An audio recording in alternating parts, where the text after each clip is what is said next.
Okay, you guys let me know how this microphone sounds. If it sounds good, if it sounds crackly or anything like that, because I didn't get a good sound check in. I've been messing around with I was kind of messing around with my settings because I got something major coming up. I met with some guys today. Trust me, this is gonna be good. This is gonna be real good. But I met with some guys today while we were at the hum meeting this morning, and we're gonna do something spectacular. You don't even know, you have no idea.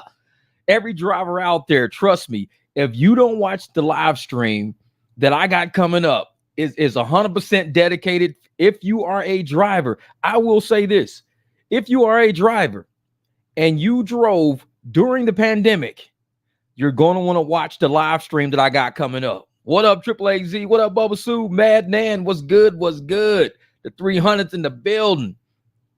Yeah, it's slow, man. But see, the thing is, Nick, it's 111 degrees out there. I ain't driving to 111 degrees. They got me messed up. You think I'm gonna let these sweaty balls get all of my car? Shit.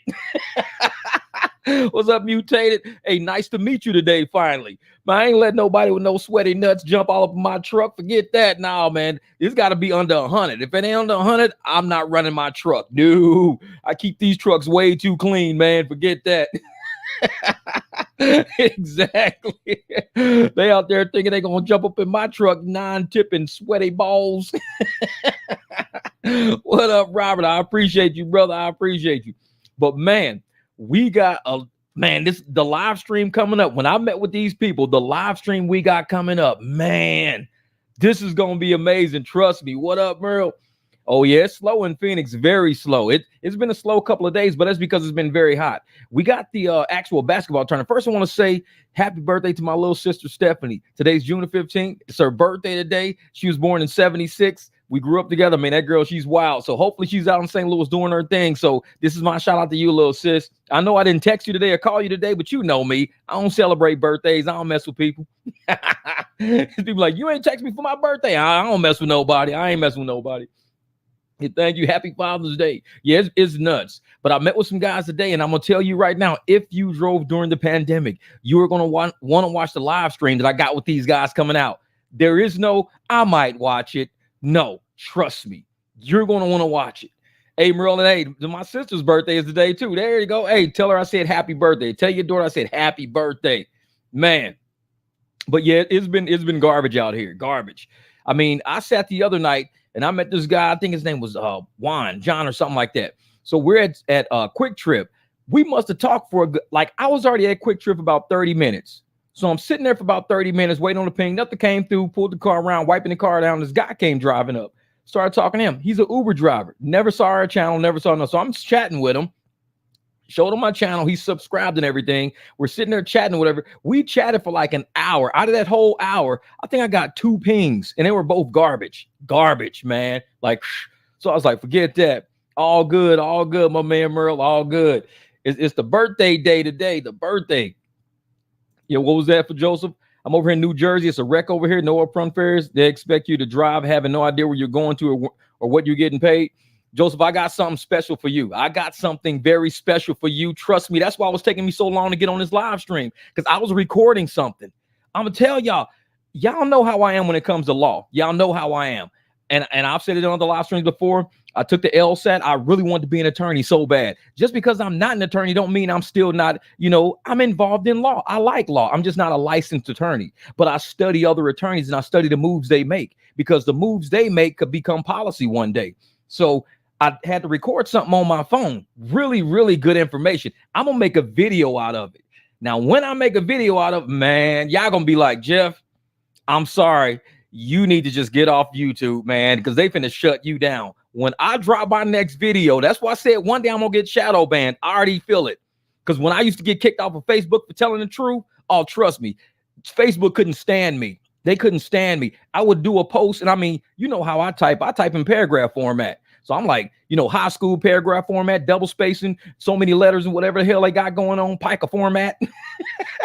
But I would make posts, and I mean, within like 2 minutes, they would flag my account. The post you have posted is filled with a bunch of bullshit, and it's not truth, and it's untruth, and fact checkers and all this shit going on. We're going to kick you off of Facebook. You're back in 7 days. I'm like, I just posted the shit, man. 7 days later, I'll post something else. You can't post for 90 days because you posted some old bullshit. It's all fact check. We don't know what you're talking about. You don't even know what you're talking about. Whatever. I just got off of Facebook because I know how I am. And everything I said is completely true. And it's all coming up. And right now, everybody's talking. We got doctors on YouTube talking about, everybody's talking about it. But what I got dropping is about rideshare. What I got dropping, trust me, man, when I tell you, I'm so excited. I wish I would do the video now. But it's like, man, I'm telling you, Joseph, it's crazy. It's crazy, man. But I think the reason why the channel was growing because I have no fear. I know I've been kicked off of platforms before. I have no fear. I just speak how I want to speak. I don't give. If you don't like me, shit, kick me off. I'll find a way to get the message out there. They kicked me off of Facebook, and guess what? The truth still came out in congressional hearings. The truth still came out on Instagram, TikTok, YouTube. They kicked me off of shit, and the truth still came out because I am not big enough to affect the truth. I can only tell it. I can only tell it. So you can block me all you want, but you not stopping reality. I'm just proof that reality will find a way to come through. The truth will find a way to come through. Even when you shut the truth down, we will find a way through some crevice, which is why I'm promoting all these channels out here, man. I'm promoting every small channel I see. I don't give a shit. If you got a channel, you better be in the comments going, I got a channel, some shit. I don't know. Because everybody needs to start getting on this YouTube, because this platform's going to get serious. It's about, y'all thought it was serious when COVID came out and everybody was posting about COVID. They had a hard time playing whack-a-mole with our ass. They was like, nope, nope, nope, nope, nope, nope, nope, nope. They was whack-a-moling the shit out of our channels. It was so many of us telling the truth. They ain't know what to do. They just started banning everybody. Well, just shadow ban everybody. It's going to get like that on YouTube. Because with this video I got coming out, oh, trust me, I'm up shit creek. I already know it. I already know it. I ain't even fronting. I'm up shit creek with this next one. Because with this next one, oh man, I don't know. Let's just say the Justice Department is involved in the next video and they're speaking. The Justice Department is speaking. Now, once you start telling drivers the truth, once you start understanding law and you start realizing what law really is, the truth will unfold regardless. Thank you, brother. Thank you, brother. Once you understand the law, you can shut me down. You could tell me to shut up, block ban me, shadow ban me, but the truth is going to come out. All these people at Uber and Lyft know what's going on right now. They are not stupid. They know channels like me exist. And I'm going to tell you something funny as hell right now. Still right now, I can't even drive Uber right now. I've been driving Uber for the past month with this big ass truck, picking people up, XL, comfort, doing what I want to do, converting, acting crazy and shit. Guess what? They got me on, it says my insurance is valid for Uber Eats. My registration is valid for Uber Eats, but it says with Uber, this vehicle is not allowed on the Uber platform for registration and for insurance. It says both. This vehicle is not registered, not whatever. Let me go find this shit because I got to tell y'all, because I don't want to lie to y'all. Oh, where is this shit at? Because y'all going to see this shit and be like, no, oh, there it is. We can accept the make and model of the vehicle you provided. That's on my registration. I wish y'all could see that, but y'all can't because my camera's all shitty. One day I'm going to get a better camera. I'm getting it together. So we can accept the make and model of the vehicle you provided for that 2019 Ford Expedition Max. Go over to vehicle insurance. We can accept the make and model of vehicle you provided. They've done this about 10 times of me trying to register my car. Yet I'm on Uber Eats with the exact same registration and insurance. It doesn't say. So you know how Uber Eats, Uber Health, and Uber are all different departments. Everybody knows that. They're all different departments. Uber Eats is his own entity. Uber does his own thing. And Uber Health does his own thing. They're all three different divisions within the same umbrella of Uber Technologies.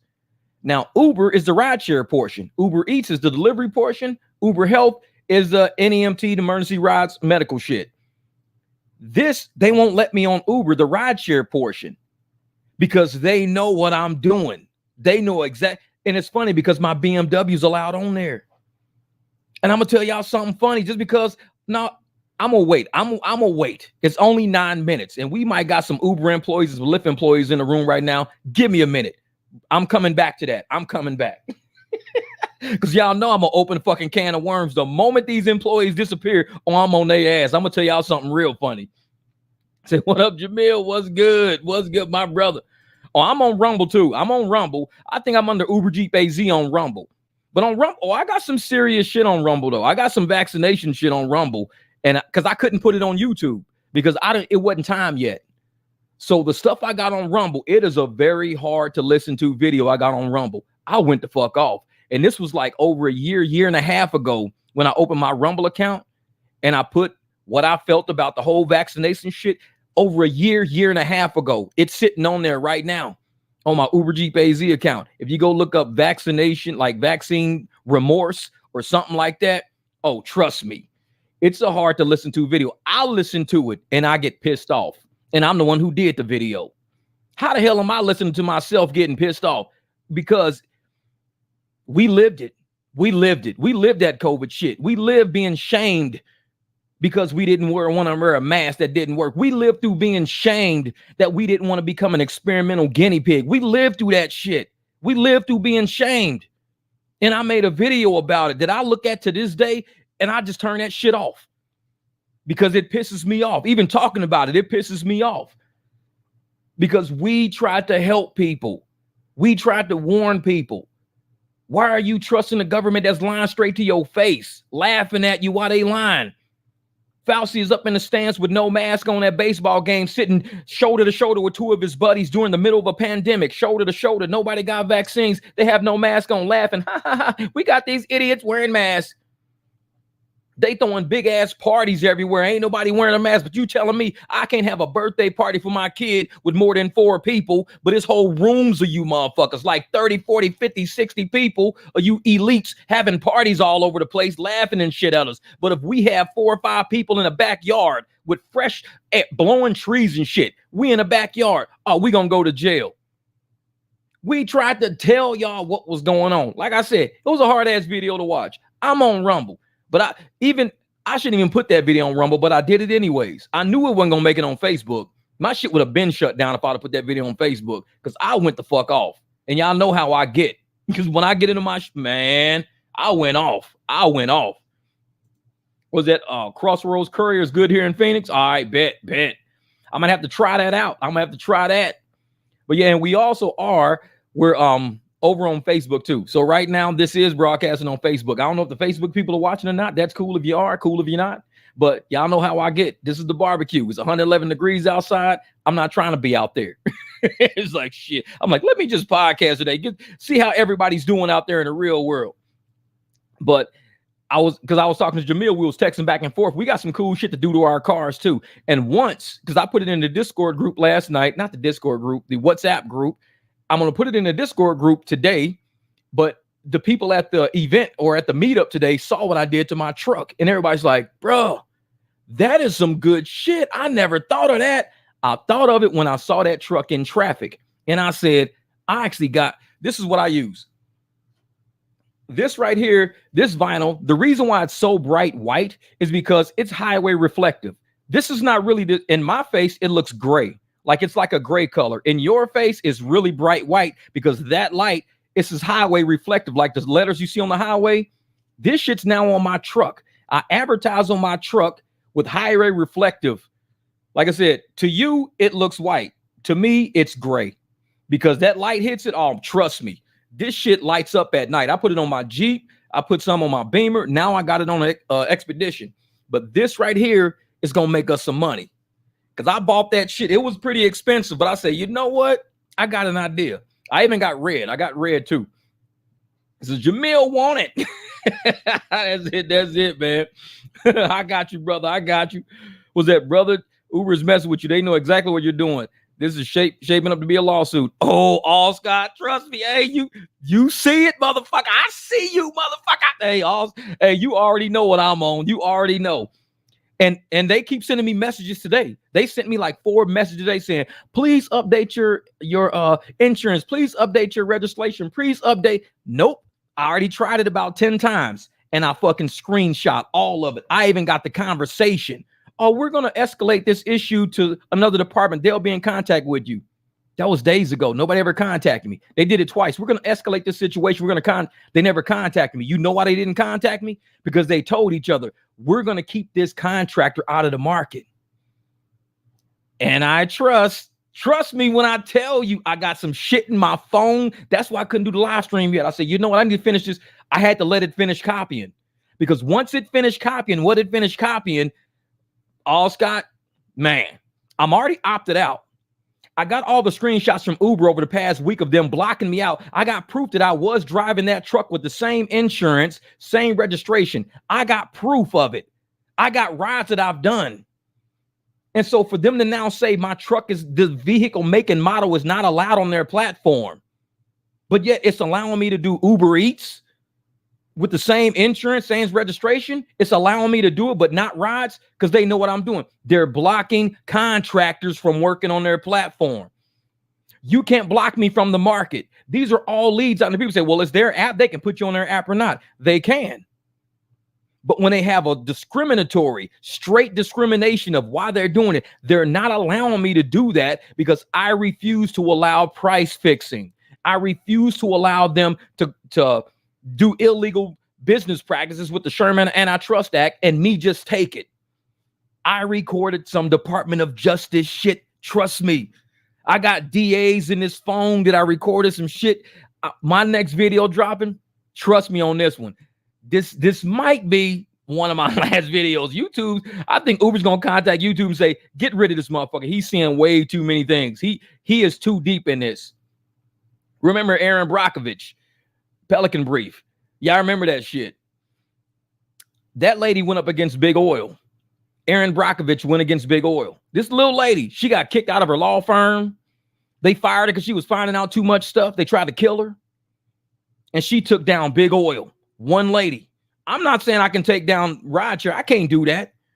But I know the power of one person finding information that they probably shouldn't find. All it takes is one person. One person finding emails from Dr. Fauci, one person finding anything from the government and saying, hey, I got a laptop that Hunter brought me. He brought me a laptop to fix this laptop. Look at all this information in this laptop. All it takes is one person to say, I found something that you might want to see. I just so happen to have a fucking channel. I know this channel is going to get fucking banned. I already know it.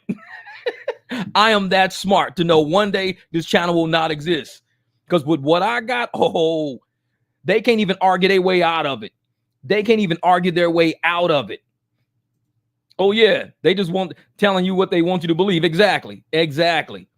And I'm telling you, Mutated, that's Tracy right there. I'm telling you right now, the fact that they sat up there and told me that my vehicle make and model is not allowed on the Uber platform, not once, twice. They told me that twice already. And they keep kicking it out. I'm like, why are they kicking it out? So I asked a question. They sent me this screenshot. Your vehicle's not allowed on the Uber platform. What? It's a 2019 Ford Expedition. I've been driving it. It's on Uber Eats. I bet if I was on Uber Health, y'all let me do some NEMT rides. But yet they won't let me on Rideshare. It's a whole nother department. Shit's about to go down, man. I got another backup channel. I got Mike Drop J. I think Mike Drop Barbecue J. Watts is my backup channel. It's another channel attached to this one, but I only got like 2 subs on it. I don't really push it. What up, Rideshare Rodeo? I don't really push it that much because it's not time yet. So I'm sitting here, and I open up the BMW. The BMW's live right there. I'm like, okay, so the BMW's alive. They didn't do anything with that. So they know that I can drive the BMW. I have the same insurance company, the same state of registration with the exact same documentation I use for the BMW. It's not like the BMW is registered in Ohio and the Expedition is registered. No. It's the same exact registration certificate.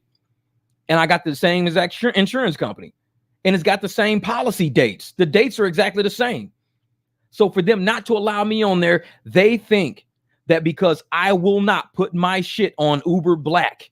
And I specifically said, I'm not putting it on Uber Black, but they watch this channel and they realize he is using Uber Black rates and people are paying him Uber Black rates and he won't put his shit on Uber Black. He's doing XL and Comfort rides for $60 when we trying to get him to do them for $12. He's doing Uber Black on our platform without being Uber Black because I'm a contractor. I can move that shit over to Hum. Hum gives me commercial insurance for these rides. I don't need Uber's commercial insurance, and they know that. They're like, this contractor's a little too fucking smart for us. Why can I do Uber Eats? Because there's no such thing as Uber Eats Black. What I'm gonna do, deliver motherfucking KFC all day? It's like Uber Black Eats. Bunch of fucking chicken. What the fuck? All you can deliver is KFC and Popeyes. No, I'm just kidding. Y'all motherfuckers like, he racist. But I'm just saying, man, deliver a bunch of barbecue and shit. But they won't let me, they'll let me do Uber Eats, but you won't let me do Uber rides. So I'm like, okay, exactly. That's what they mad about. I won't do Uber Black. I won't play they fucking game with Uber Black. So they like kick his shit off. How? I just drove a whole month with y'all. I just did a whole month with y'all. I got all proof. This is Uber delivered watermelons. Hell yeah, exactly, motherfucker. We gonna deliver some watermelons with you motherfuckers. It's summertime. Everybody know how I feel about watermelons. I love motherfucking watermelons. The king's fruit, baby. That's Egyptian pharaoh shit. Y'all not ready for that. But it's like, exactly, stay converting, man. And they mad at me right now because they're like, people are going to start figuring out. Uber Black drivers are going to start figuring out. You don't have to be on the Uber Black tier to get Uber Black rates because this podcaster's doing it all the fucking time. He's driving people around for $100 point A to point B when they were Excel. He's driving people $80 when they were on Comfort, $66 on Comfort, $200 round trips on Excel. This dude ain't even on Uber Black and he's making more than our Uber Black drivers. Kick his ass off our platform. Don't let him show them how we're manipulating the market, how we're controlling contractors. Don't let him show them that. Tell him that his car is not available on our platform. How? It's just UberX shared, Excel and Comfort. I just did it a whole month, but they watched me for a whole month. They looking at my app and going, how in the fuck is he affording that big ass truck? And he's making like $13 a week with us. But he's always on Uber. I mean, he's got the ton of hours on Uber. Look at all his hours on Uber. He's got like 27 hours on Uber for 3 rides.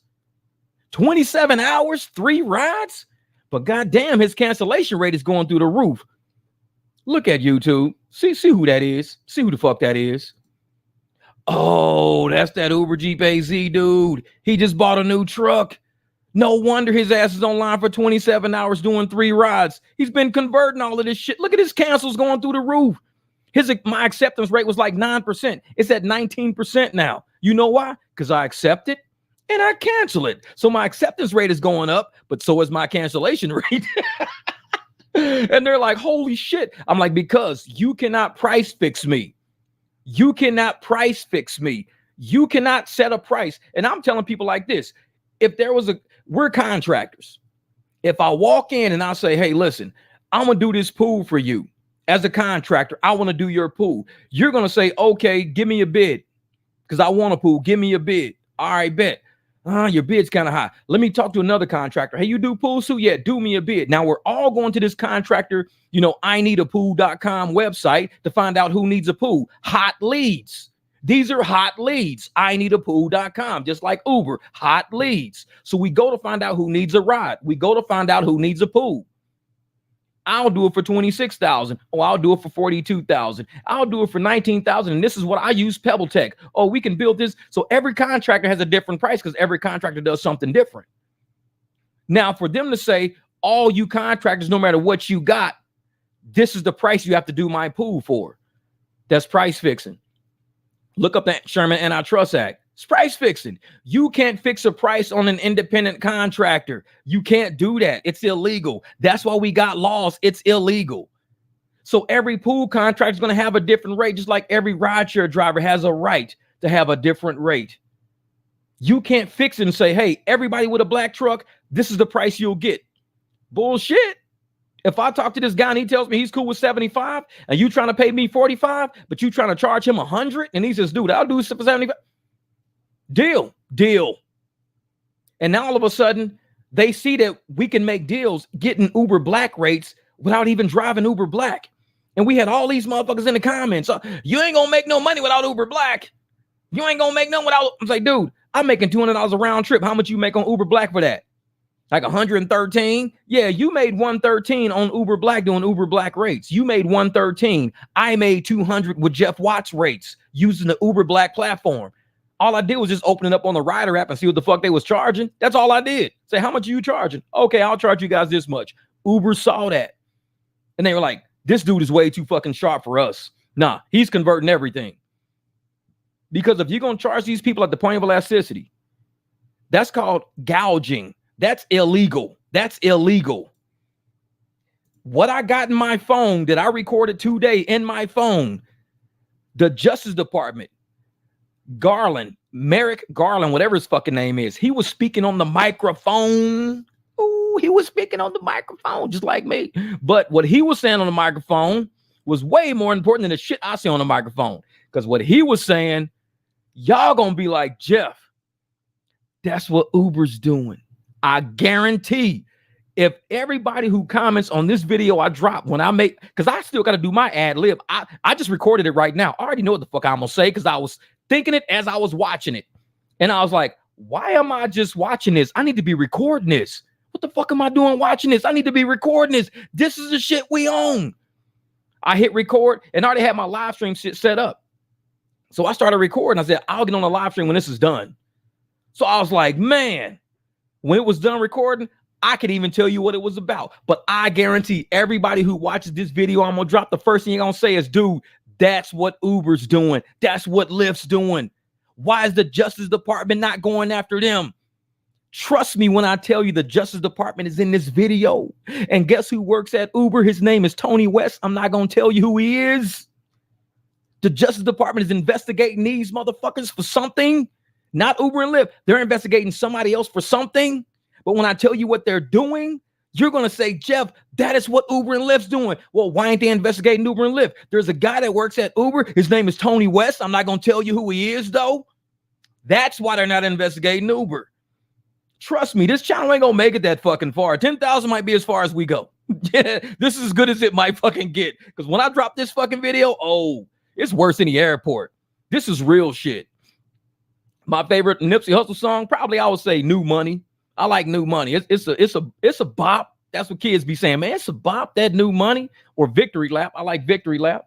New Money, Victory Lap. Sound of My Music. I like Sound of My Music. Sound of My Music is really good too. I like that. Mailbox Money with featuring Buddy. I like that. But with Overtime, I like Overtime. Overtime, because I ain't have a mic.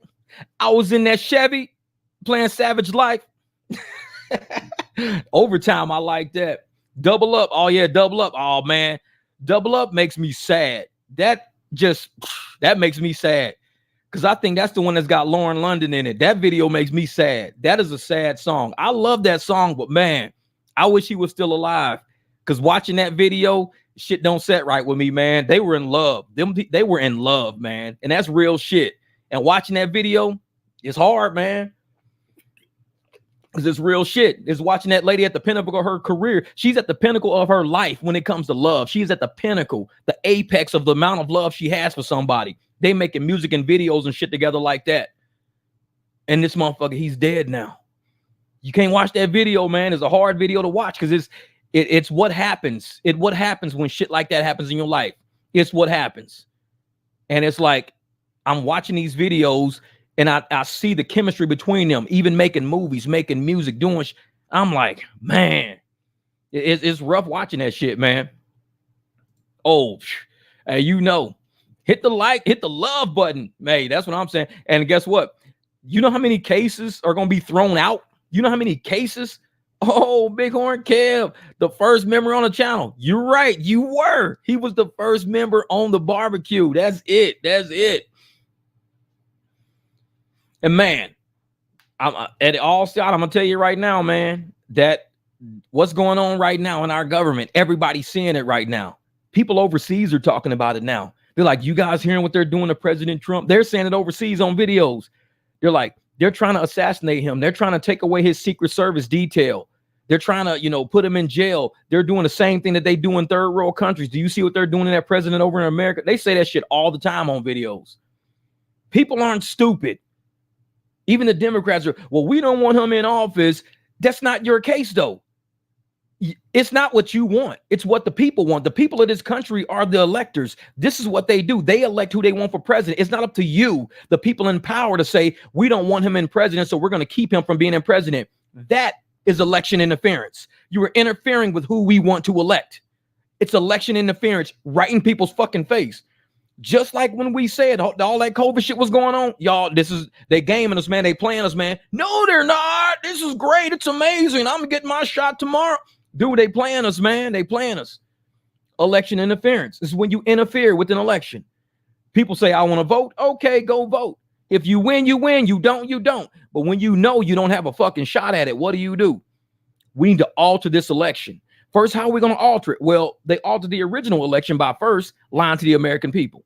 They lied and said they had no business dealing with China. They said they had no business dealing. There was no such thing as a laptop. It was all a Russian hoax. They said a lot of shit to get the people to not really pay attention to the election and what was going on. A lot of lies were said. A lot of lies. You can play that shit back now. Well, he didn't really say that. Play it back. Oh, well. And now, in order to make sure that it's like the people in power say, we don't want Trump to win. Well, tell your base of people what you've done amazing for this country. Democrats, tell them what you've done amazing, and people will vote for you. If you haven't done shit amazing, you can't just take somebody out of the competition just so your ass is the only one left. It's called election interference. If you've done some amazing shit, tell us, what have you done? Thank you, Keeps the Pills. Appreciate that, brother. Some sauce money. And I'm sitting there like, you don't have to like hate on Trump if you've done so amazing. If you've done so amazing, Trump will be the last thing on your fucking mind. You're like, man, fuck Trump. He ain't shit. He ain't shit. What up, Robert Reese? You can always talk about what you've done.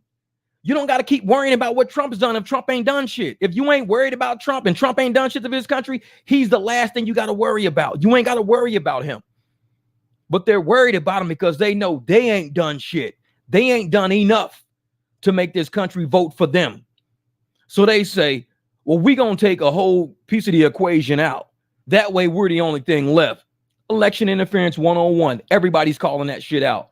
Weaponizing the government, weaponizing the justice system. And there's so many cases going on right now that they're throwing out left and right because they're starting to see this is weaponization of a justice system. They're weaponizing it against this dude. They're Hillary Clinton. I'm going to tell you some shit. Like they want to talk about hush money and hush money not being reported the right way. Oh, if you don't report hush money in the right way, if you don't report it the right way, not that you paid it or not. It's not about whether you paid it or not. This is about whether or not you reported it the right way. Understand what this case is about. It's about documenting things, documenting something. When you document it this way or that way or this way or that way, the court says, well, that's a felony because you misclassified that money. You didn't document that money right. What up, Rideshare, Lisa? That's what this whole case is about Trump losing. Follow me. Hillary Clinton, the Steele dossier. Remember that Steele dossier? If you're into politics and you know what I'm talking about, you know what I'm talking about. The Steele dossier is where Hillary Clinton's campaign paid money for a fake dossier linking Trump to Russia. They paid money for that. Hush money. It was a hush money payment. Hillary Clinton, how did they classify that in their documents? They said it was a legal expense. What did Trump do with his hush money? Said it was a legal expense. The difference is Trump really did sleep with that prostitute and really did pay her hush money. That was a real situation. They just saying, well, he misclassified that hush money as legal money. Hillary Clinton said the dossier was real. It was fake. It was all made up. It was all fucking fake. They made it up. So if you made up a situation and you made up a transaction, it's a fake transaction. A fake transaction is called fraud. So when Hillary Clinton claimed they had a dossier about linking Trump together with Russia and it was true information, it was all a fraud. It was fake. Hillary Clinton never went to jail for that, never went to court for that. It was the exact same thing Trump did. He paid money for something and they're saying he didn't classify that payment right. Hillary Clinton paid for something that was a complete fraud, a complete lie. She never filed it as what it really was. It was a criminal exchange of money. It was a fraud. They use campaign funds to fraud shit, and they try to call it legal expense. It was all fake. So you can't tell me the exact same justice system we have will sit and say, we're going to put him in prison. A former president, we're going to put him in prison for doing this. This is a felony. Well, what about Hillary Clinton? Clinton, what are you talking about? I know you've heard of the fucking Steele dossier. Don't play stupid now, motherfucker. Don't play stupid now. You've heard of the Steele dossier. Look it up. Y'all might think I'm making this shit up. Jeff, man, you making this shit up, man. There's no way this shit is that easy, Jeff. It can't be that easy. Jeff, there's no way possible. They just completely avoided and abated the knowledge of what Hillary Clinton did and called it fraud. It can't be that easy, Jeff. It ain't got to be that easy. When you got a stupid base of people who don't have fucking common sense walking around with socks on their fucking face, sticking their arms through shit and experimenting with, you don't need a whole bunch of smart people. All you got to do is say, hey, this is what it is. And they go, okay. Stick a sock in your fucking face and you won't die. Okay. Stand 6 feet apart, you won't die. Okay. More than 3 people at a birthday party, you're going to die. Okay. It's like, put a mask on before you go to the bathroom. Okay. You don't really need fucking complex shit. People are idiots. So when you sit and you watch what they're doing to Trump and you realize politics, somebody like me who knows the whole shit show, of course I'm upset because I'm like, why didn't y'all do it when she was doing it? The Steele dossier, clear as fucking day. We ain't got to go back to 1971, 1989. No, this shit just happened. The Steele dossier, I was alive. We were all alive. Everybody on this chat was alive. This ain't no shit from 400 years ago, slavery and plantations. Everybody was alive when she did that. They never called it a fraud. They never said it was a felony, misclassification of campaign funds, and yet she never got charged. She never went to jail. They never called it a felony, but they put that shit on Trump for a reason. It's when you weaponize the political system against somebody. Tell me that shit ain't true. When I tried to tell people about COVID, what did I do? I spoke about it just as passionate as I am now, which is why it's so hard for me to go back and watch that video I made on Rumble. It's very hard because I spoke just like this. I was in my garage when I made it and I got loud. Because when I know what the fuck I'm talking about and nobody wants to listen, oh, trust me, you're going to get mad.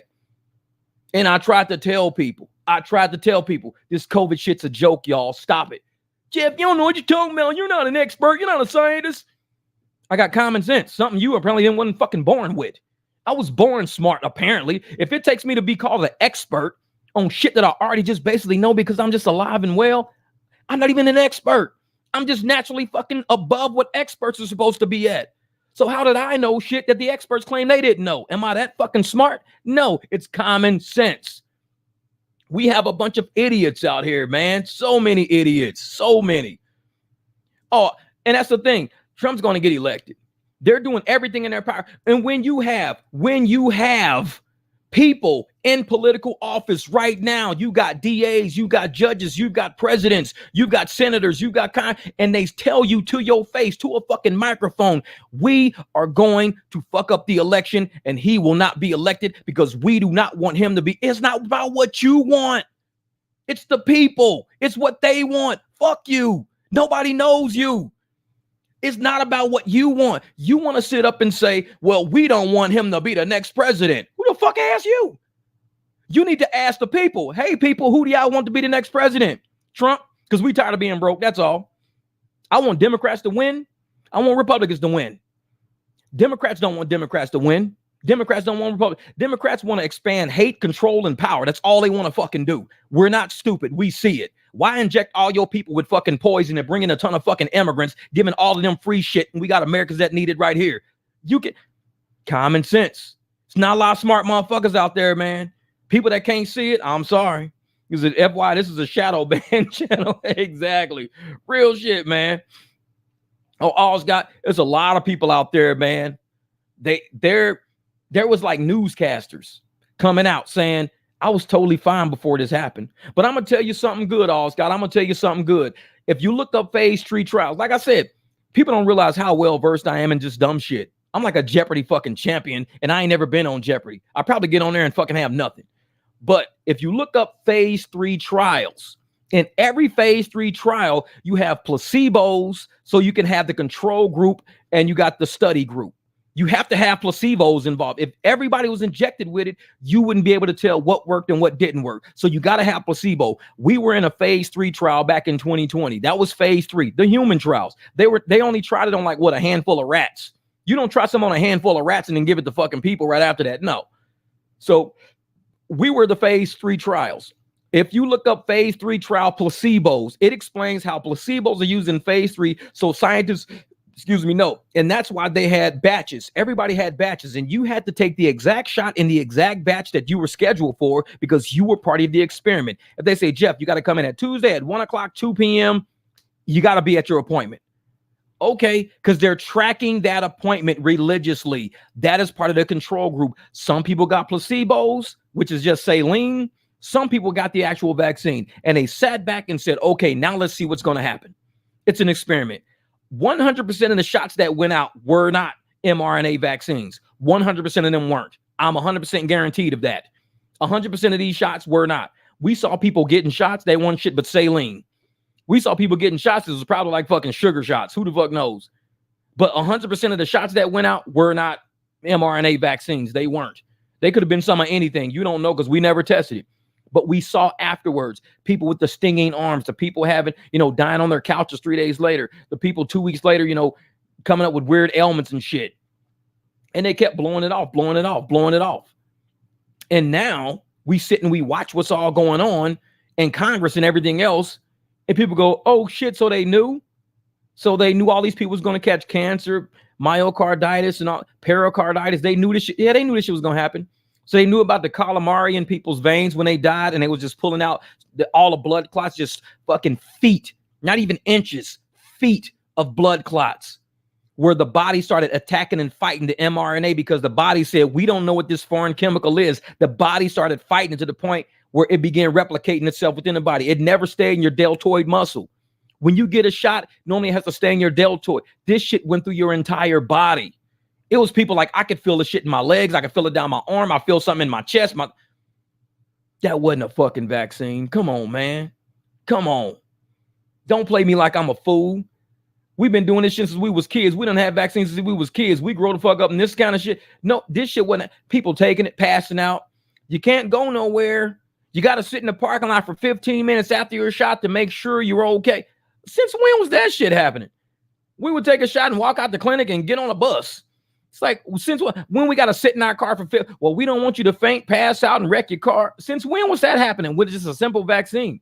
They said the next day you might start coughing. You get a flu shot. Next day you might cough. You might feel sick for the next couple. It was never get a flu shot. Sit in your car for 15 minutes. We got to observe you. For what? It was never like that. But people weren't paying attention. It was never like that. Why all the new shit? And so they want to sit there and say, well, it's new because it's a new virus and it's a new vaccine. No, it was new technology. It was never a vaccine. It's technology. Know the difference. If you know what mRNA is, you realize it's not a vaccine. It's a process. It's technology. So people need to quit calling that shit a vaccine and call it a treatment.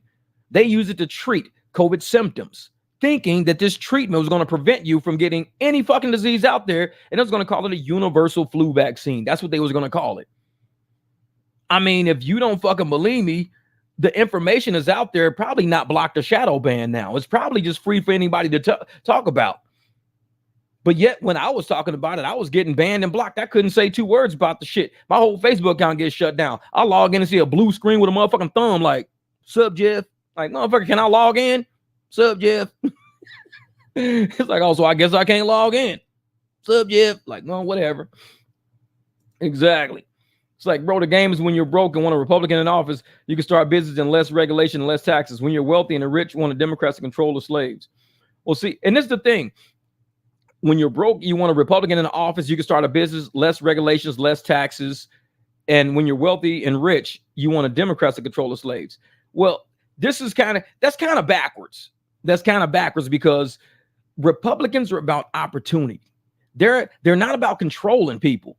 Like, entitlements, you got to understand what an entitlement is. An entitlement means we're going to give you money because you're entitled to the money, not the opportunity. You're not entitled to an opportunity. You're not entitled to have a job. You're entitled to the money. So we're going to give you the money. It's a form of control. Because if I never allow you to get strong and I always say, I got you, I got you, I got you, you're never going to go out and work because I got you. Why do you need to work? I got you. Why are you worried about money? I got you. It's an entitlement. When you do away with entitlements, you create a strong society of people who come up with trades. They come up with education. They start creating products. They start creating services. They start creating businesses. Taxes are about employment. Because any business out there can create a loss to where you don't have any net income. So if you don't have any net income, you don't have any taxes. So if you're creating businesses, actually, more people are owning shit and less taxes are paid, because you can create a loss just so you don't pay taxes. With employment, when you got people working 3, 4, 5 jobs and shit like this just to barely make rent and all that, you got taxes. And guess who pays taxes? Corporations got to pay taxes. Why do you think Uber and Lyft don't want to call us employees? Because they don't want to pay taxes. We'll have to pay employee taxes. We got to pay once we hit a certain threshold. We got to pay taxes just to work in this country. FICA, all this crazy shit. We got to Social Security, Medicaid, Medicare. We got to pay all that just to work. We pay all those to work. But on the back end, the corporations have to pay. It's called double taxation of a corporation. So when they go through that double taxation, that eats away at their bottom line. If they do actually generate profits, even after paying the employee-based taxes, then that's taxes on top of taxes. So what do? They create a loss, so they don't got to pay. And once you create a loss big enough, you got a loss carry forward. So now I can keep having profits every year now. I can have profits, pay dividends, do whatever, because I can always grab from that loss, carry it forward and say, I'm only at zero. And your loss can only be extent at the point of your gains, or your gains can only go as far as your losses one way. You can't go past zero, basically, is what it is. You're going to balance it out at zero. Yeah, man, the whole world's taking shots at the U.S. right now. Everybody. So I never got COVID, man. I got it. And that shit was I got it right around Christmas time. And I was done by like early January. I was like, I'm cool now. I'm cool. And after that, everybody was worried about catch. I was like, well, I already had it already. Well, you can recatch it again. And I'm like, you probably can't, but my body built up an immunity to it. There's no such thing as natural immunity to COVID. COVID is new. I was like, well, if it's new, how do you know? So who the fuck studied and told you there's no natural immunity to COVID? Who told you that? Because it's new. Nobody has natural immunity to COVID. I'm like, I got it. You don't see me walking around sick. I've been around people driving cars. I was driving a Jeep at the time. I'm around everybody. So therefore, I don't have it. I got natural immunity. There's no way possible. And people on Facebook was telling me that shit. There's no way possible you have natural immunity, Jeff, because there's no such thing as natural immunity to COVID. That's a fantasy, Jeff. You have to take a shot if you want to get past COVID. You have to take a shot. I'm like, but I got natural immunity. There's no such thing, Jeff. Imagine had I listened to them fucking people. Imagine where I would be. I'd probably be dead right now. Real shit. I'd probably be dead right now, listening to people I had no fucking business listening to because I got common sense and these motherfuckers don't. I'd be dead right now. Let me not get a shot of saline, but get a shot of the other shit. I'm dead. Oh, I guess Jeff had long COVID. No, I didn't die of long COVID. I died after that shot. No such thing of dying after a shot. Well, here I am. I don't have long COVID. I'm just natural and normal as possible. I've been an asshole my whole life. I'm not changed, so COVID didn't change me. Like, oh, Jeff's no longer an asshole. COVID changed him. He's got long COVID. He's not an asshole no more. He was an asshole before he got COVID. No, he's still an asshole. So apparently there's no such thing as long COVID because I'm good. I'm still the same mean person people don't fucking like sometimes. I'm cool with that. And they were like, Jeff, you should want people to like you. No, not really. I know, careful talking about the Clintons. Like, motherfucker, I'll end up disappearing. It's like, well, he was an Uber driver and we just saw his truck still running. Like, man. Hey, man, Uber keeps sending me these Prop 22 survey every time. I told him it sucks. Exactly. That shit sucks. 34 felonies. Man, real shit. The man. People don't know anything. They just assume real shit, Lisa. That's it, man. And I was trying to warn people back then about biology we took at Westside High School in Memphis, Tennessee. Fraser High School in Memphis, Tennessee. Westside Elementary. I took in Mrs. Sis class in 6th grade. I remember studying about, antigens and antibodies and T cells because she didn't teach from a book. Miss Sis taught us just based on like her knowledge of science. And we learned a lot. We was always in the science lab. We would go upstairs. Our 6th grade classroom was downstairs. We loved science time because she would take us upstairs to her lab. And it was all this shit in her lab. We was in the 6th grade. I learned a lot from that lady. And one thing I learned was that once you are affected by a virus, your body will do all it can to fight that virus back. If you live through the symptoms, if you can make it through the symptoms of that virus, you'll be okay. The symptoms are what kills you. The virus doesn't kill you. If you can't breathe and that's a symptom, then you'll die of asphyxiation. If your blood won't clot because that's a symptom, you'll bleed out. You're dying because of the symptoms, not because of the virus. They were telling people you're going to die if you catch the virus. I was like, you could just treat the symptoms because there's no cure for a virus. You can only treat the symptoms. When you go look for cold and flu medication, it never says flu cure. It all says treat symptoms of every flu medication because flu is a virus. COVID-19 is a virus. It will always say treat symptoms. Pick the package up and look at it. If motherfuckers can read, just pick it up and look at it. I have no reason to lie to no fucking body. It says for the following symptoms. It doesn't say this shit will cure you. If you don't make it through the symptoms, that's what's going to kill you. Not the virus. The virus is what is going to process. And the virus can't live that long. Most of them don't live forever because the virus will go and then your body will generate an immunity to it. And the virus will have no effect on you. It will have no effect on you because your body is used to it. I could probably be around people with chicken pox and shit like that because I already had it. I can be around people with COVID because I already had it. My body had already learned how to fight it off. So even if I, was around somebody with COVID, if I sneeze 2 or 3 times, my body would be like, you're good, you're good, you're okay. You ain't gonna. We learned that shit in 6th grade. I'm 50 now. So they had to be like when I was like 46. I'm telling motherfuckers 6th grade education. And they're telling me you're not an expert. No, motherfucker, I'm a 6th grader. Well, how would I be an expert? I'm talking to you from a 6th grade standpoint. I'm taking this shit all the way back to where we came from. I'm acting like we're 6th graders again, and I'm telling you 6th grade biology, and you telling me, well, you're not an expert. That's not how it works. Now they sitting in Congress like, well, it kind of like works like 6th grade biology. Didn't I fucking tell you that? I was trying to help you out. I knew you remembered the classrooms we went to. I know it. You can't be that old to where you forgot the 6th grade, the 7th grade, 8th grade. You can't be that old. So when I'm remembering information, I'm remembering teachers' names, Miss Graham, Mrs. Sis, Mr. Leverett. I remembered all these fucking people's names and shit. Mrs. Wilson, my homeroom teacher. I remembered all these people's names and shit. And I'm like, I remember biology. I know what they told us about viruses. Bacteria, you can kill bacteria. Because when you pick up a can of spray, it says kills 99.9% bacteria. It says kills in big fucking letters. Kills 99.9% bacteria because bacteria can be killed. Viruses cannot. I remember that from 6th grade. And I'm talking to these fucking people on Facebook and all these motherfuckers, once they got smartphones, they got stupid. I got a smartphone in 2011. I still got a cheap ass $200 fucking phone because I don't think the phone is smarter than me. You got to be smarter than your device. If your device is smarter than you, you a dumb motherfucker. Real shit. You stupid. I got a bunch of basic shit around here. Even my fucking camera's not that amazing. This is a regular 1080 camera. I don't got to have amazing shit to have an amazing life. Be an amazing person. Do the best you can do. Fuck all these smartphones and all these smart devices and all, because it just makes people more stupid. They lose it up here. They lose it up here. Oh, yes, it says COVID on the package now.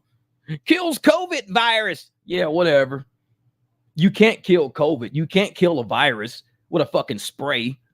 I'm like, the most you can do is just try to deactivate it by spraying. Because even if you wiped up, let's say you had COVID on the table and I had a towel and I wiped COVID off the table. It's no more COVID on the table. Where did it go? It's on the fucking towel now. So all it is smear shit from point A to point B. It's like, okay, I see COVID on the table. Somebody sneezed on the fucking table. I get it off the table because it can only live on surfaces for so long when it's dry. Now it's no longer on the table. It's here. So no, it never kills COVID. You're just transferring that shit from one point to the next. Why do you think when you sneeze in your hands or you sneeze in your hands, you shake somebody's fucking hand, what happens? You're transferring the shit to them. You sneeze in your hand and you touch their face. Guess what? You just transferred it to them. You didn't get rid of it because you sneezed in your hand. It's just like wiping shit up. It's now on what you just used to wipe the shit up. I'm like, if I sneeze and I touch something like a rail walking into a door, it will be on that door now. It's transference. The only way you won't get it is don't touch that door. You can't come out with just like a towel and say, well, since Jeff touched that door or whatever, it's no longer on his own. No. You've got to disinfect everything. That doesn't mean you've killed it. You've just disinfected it. To actually kill it means you can never transfer. You can wipe up all the fucking germs off this table you want. If you wipe up all the COVID germs off this table and you put the towel directly on your face, I bet you catch COVID.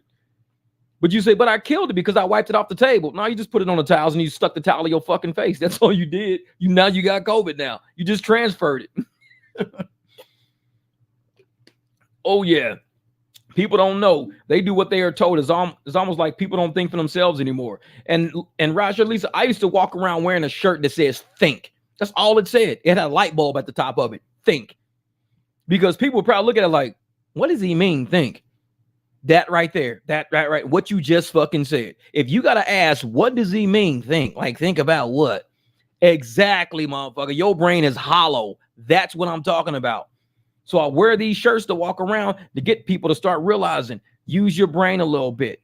Slow down all these devices. Slow everything down and just think. 2 steps ahead. Think, where do you want to be like later today? Okay, so how are you going to get there later today? When you master that thought process, start thinking about tomorrow. Okay, where do you want to be tomorrow? What you want to do tomorrow? Okay, so how are you going to make it to tomorrow? Okay, this is what I'm going to do tomorrow. What do you want to be 3 days from now? Where do you be 5 days from now? What do you want to be a week from now? Where do you want to be 3 months from now? What do you want to be a year from now? 5 years from now? What's your 5-year plan? If you never think, none of this shit makes a difference to you. I have a plan. Even when I buy all these cars and all these trucks, people say, why do you buy all these cars? Because you don't know my plan. I never told you my plan. I never told you anything I wanted to do. I was talking to a guy today. And he was like, man, you got all these cars, these trucks and shit like that. I said, you know what? I could take my little Beamer out to Vegas. I can go to Vegas for 8 days. Say, hey, man, I'm going to go out to Vegas. Well, what's that mean? I say, you know how many rideshare drivers I know? Will be like, Jeff, where that big ass black truck at? Oh, it's sitting in my front yard. Dude, can I use that shit for a couple of nights? Man, slide me $100. You can go use it.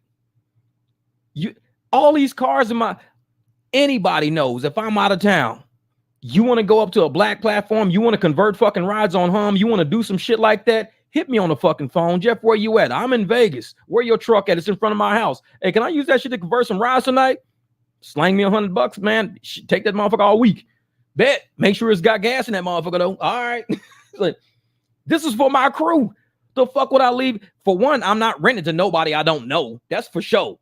To my crew, shit, Jeff, man, I got a party of 8 motherfuckers, man. Where are you at? Oh, I'm in Vegas. Where's the truck at? Sitting in front of the house. Can I get that truck? Sure. It's like, you my dog. You part of the 300. Go get that motherfucker. Oh, man, I'm going to use this shit for the next couple of days. I'll shoot you some cash, Jeff. Cool. And that's what we do for each other. We take care of each other like that. Wait a minute. What did time to wake up say? 8:50 on 16 rides last night and today. Let's go. Hell yeah, that's another. Hey, that's Denver for you right there, man. He's out in Denver killing it. 8:50. Shit. You know how much I made last night? About $180 total. And 100 of that was a tip. For real shit. I got $100 tip last night from this dude, Zach. Cool as a motherfucker, man. Man, he said $500 to use the Jeff Mobile for the weekend. Bet. Shit. I just tell you like this.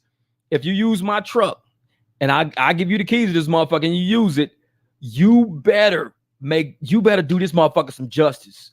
No fucking $5 rides, no $15 rides. Don't do the shit I do. I do it because I experiment. If you got this fucking truck, all go balls to the walls. Jeff, I charge these motherfuckers $200. They paid it. I want you to fucking go balls to the wall. Jeff, appreciate the truck, man. I made $1,000 yesterday. I'm like, damn, I don't even make $1,000 in that motherfucker because you don't know how to use that truck, Jeff. I use the shit out of It's like, man, exactly.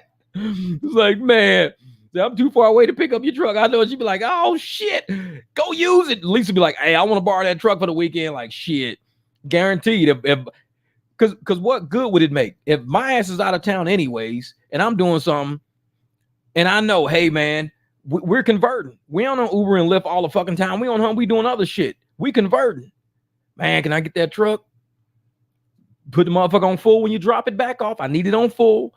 And just slide me a couple of bucks. Take it. Cool. It'll help me cover the note on that motherfucker. I'll pay an insurance on that motherfucker. Cool. Shit. You better use it for all it's worth while you got it. You better run that motherfucker like you Somalian, goddammit. Sleep in that motherfucker at the airport. When I call you, yeah, motherfucker, where you at? Oh, I'm sleeping in your truck. Put the mic drop symbol in the sky. Yeah. Exactly. Shit. Hey, he said, I'm barely at 1020 this week. Poverty. Man, hey, like I said, you better shit. When I come back, Jeff, I have no idea what you do with this truck, but you do not how to use it, motherfucker. I'm doing $200 every ride, and people are paying it. I'll be like, what? Where'd you go? Everywhere. Motherfucker got a cactus like cactus spines in his back, man. I was everywhere. I know a funk somebody. Like you motherfucker sleeping in the truck, motherfucker. I'm somewhere else. So imagine the kind of dumb luck I would get with your truck, man. Hey, I tell motherfuckers like that, man. So you're like Turo, own your own rental company, make money with less effort. But see, that's the thing though.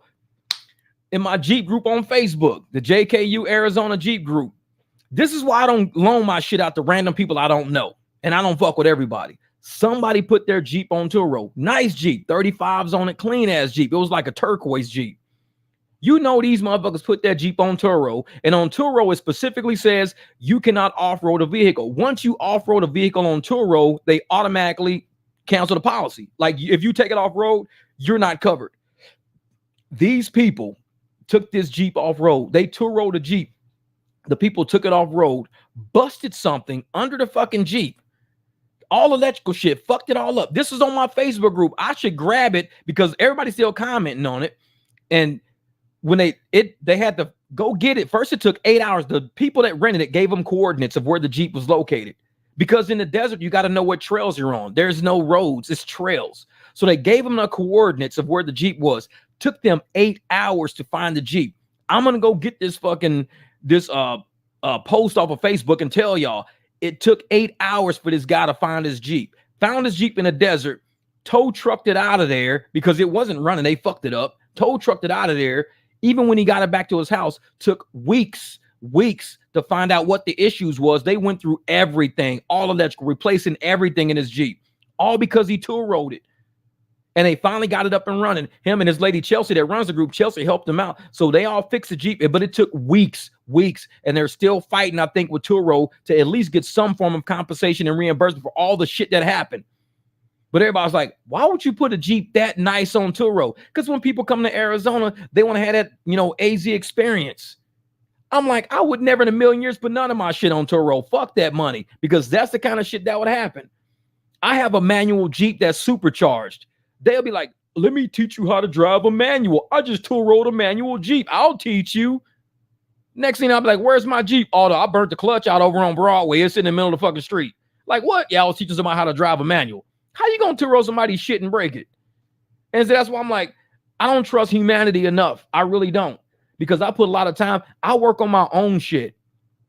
If somebody was to fuck up my Jeep, I would be like, Turo, I don't even want the money. I just want the address of this motherfucker that rented my shit. I want the address. Because I'm kicking the front door, dog. Man, I'm going to kick the front door in. I'm kicking the dog. I'm kicking the cat. I'm knocking the bird the fuck out. I'm chasing people down.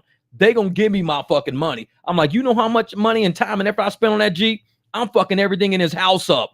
That's why I don't think I'm made for Turo, because I'm that guy. I put a whole bunch of time and effort in my shit, and you going to fuck around a hot dog and fuck around, we tore this Jeep up. Shit. These motherfuckers be like, I will never rent on Turo again. Why? Because last time I rented on Turo, there was a guy named Jeff Watts. I rented his Jeep. We had to move to a whole new neighborhood. He demolished our house. Like, you fucking right I did. You tore my Jeep up, and you knew you shouldn't have been doing that shit because it's against the policy to do what you was doing. So I'm like, man, you have the 300 and the vet, your small group of folks left. Exactly. Yeah, screw through. I put my Model Y on Turo. My first rental used my car to rob a bank the day and they were supposed to return. No, he's stupid. He said they fucking robbed the bank the day they were supposed to return. Hey, he fucking with people. He robbed the fucking bank. Dropped that shit off. Sorry, it's like fucking dye pack all in the backseat. What's all this purple paint all in my car? Have no idea. We'll pay the cleaning fee though. Fucking gave you a whole handful of fucking dye pack hunters. Here, you can have this.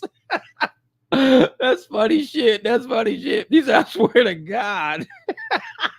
Dude, you're crazy. That's funny shit. Hey, I know if you serious about it, I'm sorry, but I got to laugh, dog. That shit's funny shit to me. That's funny as I email you. Bro, You are fucking killing me. Hey, you got to do that. We making a video of that shit. Turo, the bank robbery of Turo. Dude, extra bunch of packers, man. Mustard packets, we got to do it. I want them pictures. Email me them fucking pictures. We doing a video of this shit. I'm going to narrate this whole, I'm going to Dave Chappelle the shit out of your car. This shit's going to be funny as a motherfucker.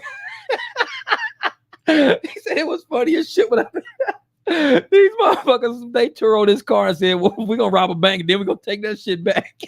Bro, that is funny. Hey, that's funny shit, Jay. Hey, we're going to do something with that. That's good. That's good. Oh, yes. Hey, you know it's slow if Jeff is streaming on a Saturday night. Man, it's still 106 right now. It's 8 o'clock p.m., 106 degrees. Let me see what it is on my phone because sometimes my laptop be lying. I'm going to see what the temperature is. Oh, it says at 7, it was 109. Is my laptop telling me the truth? 104 on the phone, 106 on the laptop. Yeah, when it gets to, because last night I was driving, it was about 89 degrees when I was driving last night. And it was perfect because I like to roll my top back. I rolled the windows down because today when I left the meetup, it was 112 degrees when I left the meetup. I had the AC on the whole time I drove back and I was still sweating. The AC couldn't even get cold. I was like, the fuck? I mean, it was blowing out cold with your hands up close to it, but the metal of the truck, everything was so hot. It was like the AC couldn't cool down the inside of the truck. I even had the sunroof shut, the shade shut. There was no, and I drove the whole way home with the AC on high, and it couldn't be cold enough. It was like trying to blow on a fire. I was like, man, this shit's crazy. Oh yeah, man, it's way too hot to go outside. Way too hot. And see, Tracy, what we did earlier, because we were sitting in the shade, it started getting warmer. When y'all left, it started getting warmer because we could feel the warm air blowing through the tunnel. It wasn't like that at first. It was kind of, it was decent. It was kind of cooler air. When y'all left, it was hot air blowing through that tunnel because that whole parking lot just heated up. It was crazy. And I was like, yeah, I got to get out of here. So we all left. I think it was like 5 of us still sitting there, like Marcel, all of us, we were all sitting there. The 2 Marcels. Actually, we got Marcel and Marzel. So we ended up leaving. It was getting way too hot. We had to bail out. I was like, man, this is crazy. Yeah, that's what it was. It was a hair dryer. It started blowing hot air through the tunnel. And I was like, dude, we can't. I mean, we were sitting in the shade just sweating. I was like, yeah, we got to get up out of here, man. We out. This is heat wave coming up. Oh, man. And well, right now, yeah, it's a big pocket of hot air. And I mean, the trees were blowing like pretty good. The trees were blowing like it was a windy day. But it was not cold wind. It was like hot wind. It was a hair dryer. It was like Mutated said. It was a hair dryer. You could see all the trees like blowing like we was at the beach or some shit. And it was nothing but hot air the whole time. I was like, yeah, I ain't going out. So I came in the house, ate me a couple of hot dogs. I was like, you know what? I'm going to do a live stream. So I started up my live stream. I had a video playing on my thing. And I started listening. I was like, wait a minute. Are they saying what I think they saying? So I started listening to the video and I forgot about the live stream. I said, I need to be recording this. And I started recording it. And Jamil was like, and Dave, he hit the live stream and he was like already typing already. And I ain't even went live yet. And I'm like, shit. I said, Dave, it's recording. As soon as my phone is done recording, I'm going to start this up. Man, it was, whew, I cannot wait to drop this next video. Y'all don't even know. My stomach is literally on fire for the next video. And only every once in a while I get like that. Every video is not like that. Every once in a while I get like that because this next video, it's going to create some serious You thought we protested when we were upset about prices. You thought we did. You thought we was upset so we convert and we get pissed off. You thought we were upset. Wait till the next video. I'm telling you, I don't know how long this channel is going to last. And they're going to say, well, Jeff, you're inciting. All right. I am not inciting shit. I'm telling the truth. The Justice Department just said something and they said it. So how is me repeating what they said inciting anything? That would mean they're inciting something. All the attorney generals that are in on this thing right now, they would be considered inciting something. I'm just repeating what they said and using my platform. That's all I'm doing. So me repeating on my platform of what they said is not inciting because I got this off of YouTube. So I saw it on YouTube. Therefore, how can me saying it on YouTube incite anything? But they will say I'm inciting anger and violence and all this and animosity. They'll say that because I know how motherfuckers are. They want to make somebody the scapegoat. When reality and common sense kick in, Oh, we got fact checkers. All you guys are anti-vaxxers. Why are we the anti-vaxxers? Why are you putting this shit on us? Because we saying y'all should be thinking about what the fuck y'all putting in y'all body. Why is this on us? They always want to find a scapegoat. They want to find an evil person. You guys are anti-vaxxers. You guys are going to kill people because you guys are telling people misinformation and people need to be taking this shot so we can get back to normal. Don't say that about us because you don't really know what we're doing. We're telling people the truth. We're telling people what we already learned in 6th grade. We're telling people the truth. And I'm guaranteeing, man, when I drop this video, woo, man, since your stomach is on fire from them hot dogs, raw onions, and that extra hot sauce. You got a good point. I totally forgot about that. No, man, I can't wait. This information has me heated up. No, motherfucker, that's some hot dogs. Man, we gonna make a hot dog stand called That Information. Man, what you eat, man? That information got me hot as a motherfucker, man. That information finna send me to the bathroom. What the fuck does he mean, that information, man? What the fuck? Oh, it's a hot dog stand that they put onions and hot sauce on, and they call it The Information. Give me 2 of those information specials. Oh, you trying to fuck your stomach up, huh? Man, my stomach hot as a motherfucker, man. That's some hot dogs. No. Thank you, Austin. I appreciate it. And I'm telling y'all, man, the 10K, this is the thing about the 10K. Real shit. And y'all know me, ever since I was a really small channel, like 1,000, 2,000, I never clamored about subs. But just to see that people are still here through all the bullshit, still here. Matthew, thank you, brother. I appreciate that. Says thank you for all you do for rideshare drivers. Let me know if you want a link to my store for that helps drivers. Oh, definitely, brother. Oh, Matthew, and I got to give you a call, brother. I appreciate that, man. Definitely appreciate that. Because sometimes I do live stream. I do all the time. And it's like, oh, man. But yeah, definitely, Matthew. I got you, brother. And we're going to chat. We're going to chat because I think you got something important. I ran into Matthew one time, and he's a cool guy. Really cool guy. Sharp engineering guy. Very sharp. But about the 10K. And you guys stuck with me through a whole lot. We had a lot of controversial topics that we had to cover. But look at where we are right now. Can we not say that we all weren't talking about this a long time ago? We were all not talking about starting your own business, doing private rides, getting away from the apps, watching the apps cheat us out of money, stealing our tips.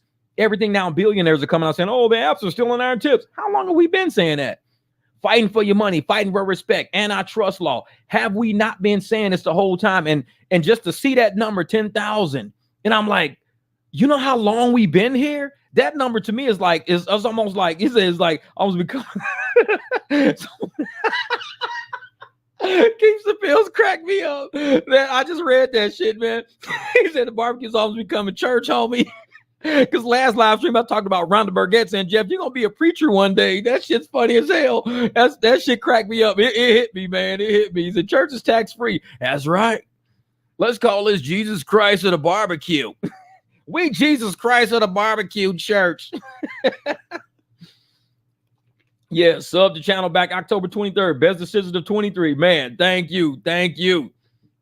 And that's the thing, man. We've been through a lot of controversial topics, and I know a lot of YouTubers didn't like me from the get-go, but it never swayed anybody on this channel.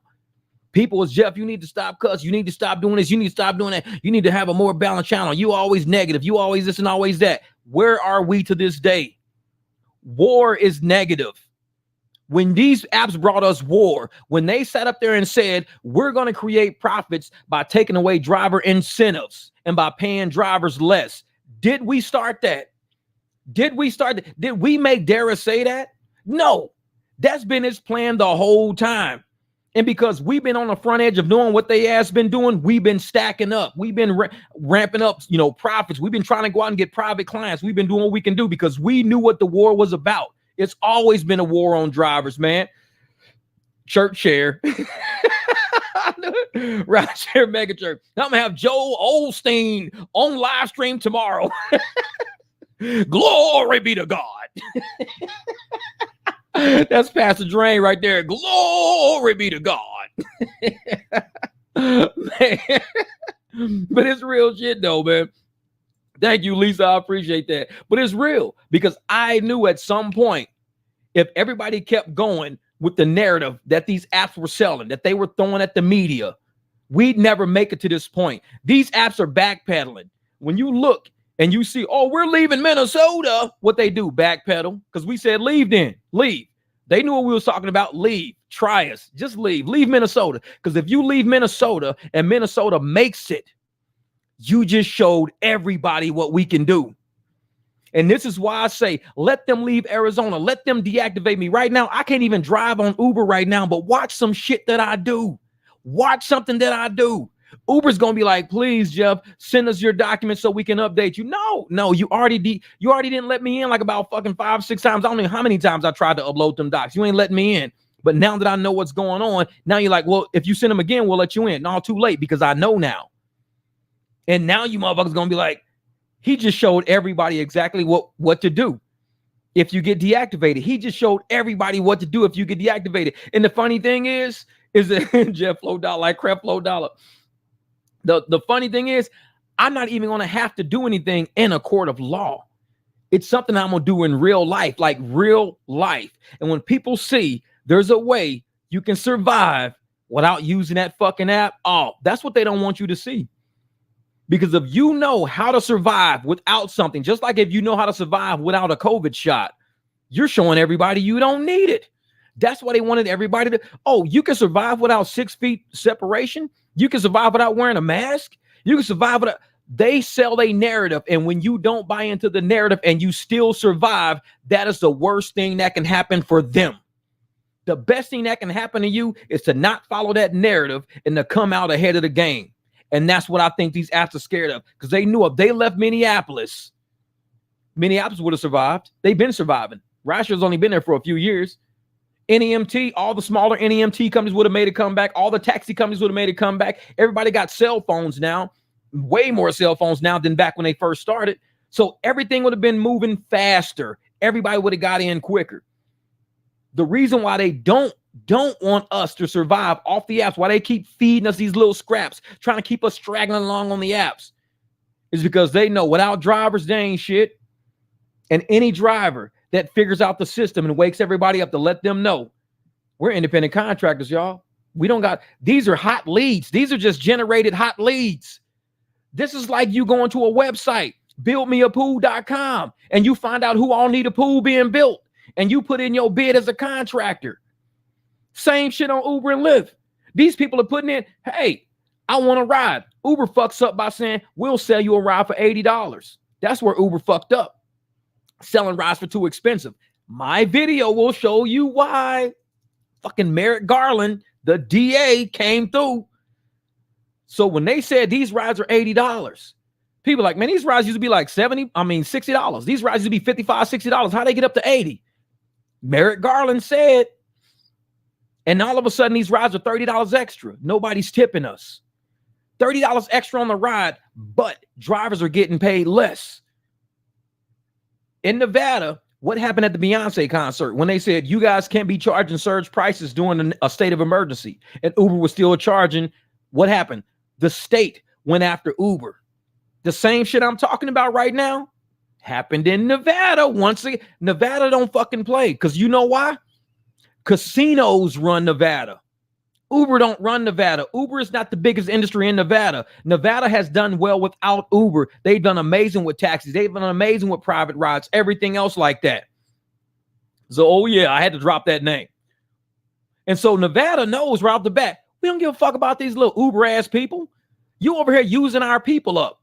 You ruining our taxi industry in Nevada. You ruining our airports. You're making people broke. You're coming into Nevada overcharging everybody for everything, taking all the money out of Nevada that casinos used to keep in Nevada for gaming and entertainment and for food and for hosting friends and families. Your little Uber and Lyft shitty apps are coming in, taking our money out. We don't want y'all ass here anyways. That's why Nevada is always on Uber's ass. They don't want to fuck with them. My video, whoo, y'all don't want to fuck with Nevada. Vegas don't play. Exactly. This is a casino mob. This is different money. They looking at these little punks in fucking, goddamn polo t-shirts and shit. Yeah, I'm the Uber director of, who are you? Motherfucker, my name is Two Knuckles Tony. I'm from Sicily. Like, okay, all right, my name is James. I'm from Syracuse University. I just graduated yesterday. I'm the Uber director of, rides and stuff. I'm like, man, fuck, I am two fingers, two knuckles, Tony. I will bury you in a fucking desert. Get out of my state. You dealing with casino mafia now. You not dealing with just no average motherfuckers no more. Vegas was not built by a bunch of nerds. Vegas was built by mobsters. You in a whole nother fucking place now. Vegas don't play with those motherfuckers. That's why I'm like, that video, you motherfuckers is in for it. Y'all in for it, man. Oh, trust me. Hey, I ain't gonna say shit. That's funny. That's funny. Hey, but I'm gonna tell you something. Do not fuck with Nevada. Don't. There's a reason. Okay, Matthew, there you go. Bam. I'm not an engineer, but my page is Fair Rides today. Fair Rides. You're an IT engineer. You're getting it, brother. You getting it, my man. You understand the engineering of life. But yeah, man. So we're going to have to do Fair Rides. Everybody go try about Fair Rides. When we get up, man, I'm telling you, man. I said, drop the video, Jeff. Drop the video. There's a reason why the lake level in Vegas was going down and they started finding bodies and shit. There's a reason why that happens. Because there's some shit you don't do in Vegas. You cannot be some IT nerd and think you can just walk into Vegas and say, we're going to take all you guys' money and we're going to use like an app. We're going to use technology called Uber and Lyft to take the money out of this state. So they're going to say, so if you take everybody's money out of this state, nobody's got money to gamble with. You can't be charging people $130 for a ride. What they going to gamble with? You can't be charging and not paying our riders nothing. If you don't pay our riders nothing, how they going to afford the shows? How they going to afford to come out with a night with the family if you're not paying our drivers nothing? These motherfuckers, they don't get it. What up, Chris D? What's good? So when they in Nevada messing around, they wonder why the government of Nevada, the politicians in Nevada, don't give two shits about Uber. See, when you go to Minneapolis, politicians are with Uber and Lyft because they ain't got no big industry. They don't got no mafia, no mob. They ain't got shit in Minneapolis like that. You get to Vegas, Oscar Goodman. Who was Oscar Goodman? Anybody in Vegas knows who the hell was Oscar Goodman. Who was his wife? Y'all know Oscar Goodman. Don't act like y'all don't know Oscar Goodman. He was the mayor of Vegas. How did that motherfucker get the mayor of Vegas? He was the attorney for the mafia. How did the attorney for the mafia become the mayor of Las Vegas? You don't want to fuck with Vegas, trust me. The mayor of the mafia, the attorney of the mafia became the mayor of Vegas.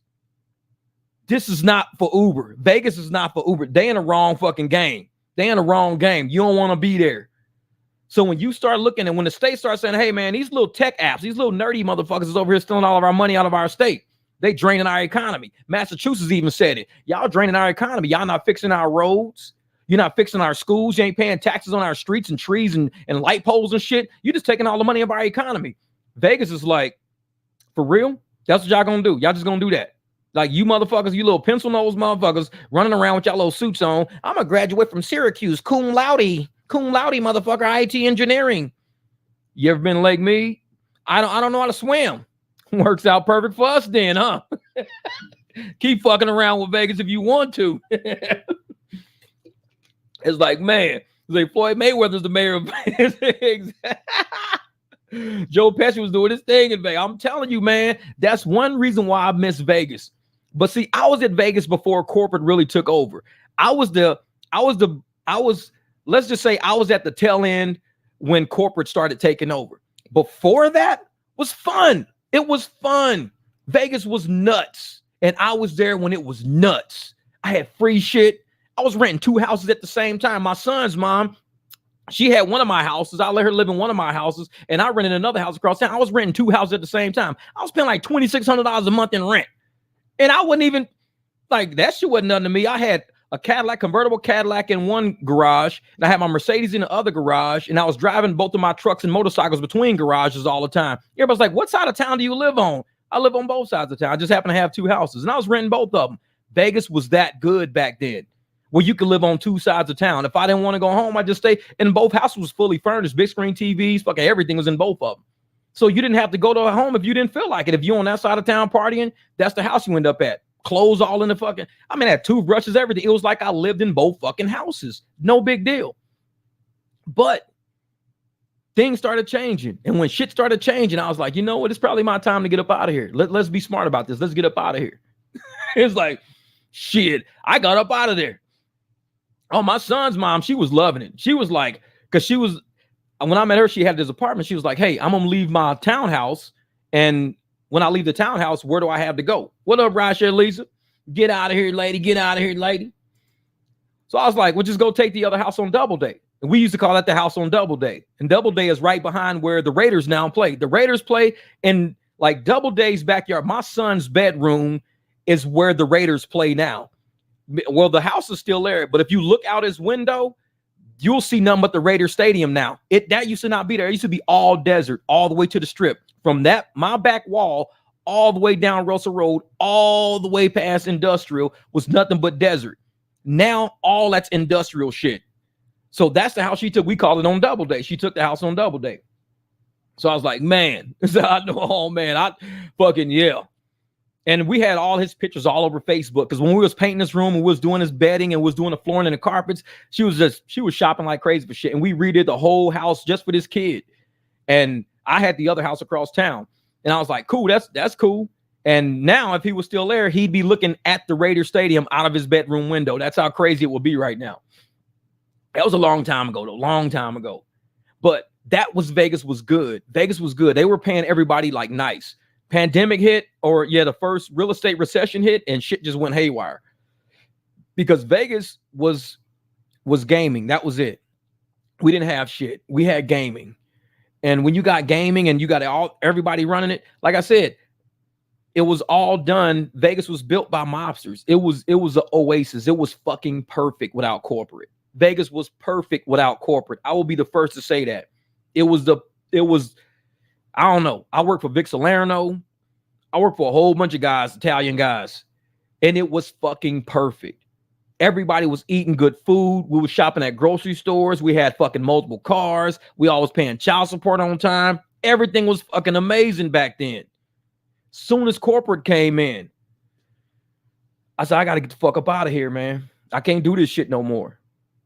All the Italians started selling to corporate because the money was too good. Corporate saw profitability. They didn't see us as people. Everybody was taking care of us. Like I said, I'm 28, 29 years old, 30 years old. Motherfuckers walking in my office. Hey, Jeff, man, you did amazing. I cannot believe we made financials. I can't believe we did this. Hey, I got a check for you in HR. Okay. I go to HR. $17,000 for what? You get a cut, man. You get a cut. We had a great close. Everything was amazing. You did great last year. 17,000. And when you're a little kid, just getting $17,000 just handed to you, like, here, see you at work in the morning. I'm like, motherfucker, I come from the hood. You don't give me seven. I mean, I was sitting in my computer. My man William, he's down in he's one of Nelly's best friends too. Motherfucker used to hit me up on Yahoo Messenger. What you doing, man? I'm on Yahoo Messenger. And I'm on eBay buying fucking Mercedes and shit from San Francisco, getting them shipped to my house. You don't give a kid that much money, but that's when the Italians had it. They took care of every fucking body. My son, he's half Italian. They took care of every fucking body. When corporate came in, I don't give a fuck about nobody. Phantom investors, BlackRock, Vanguard, people you will never meet.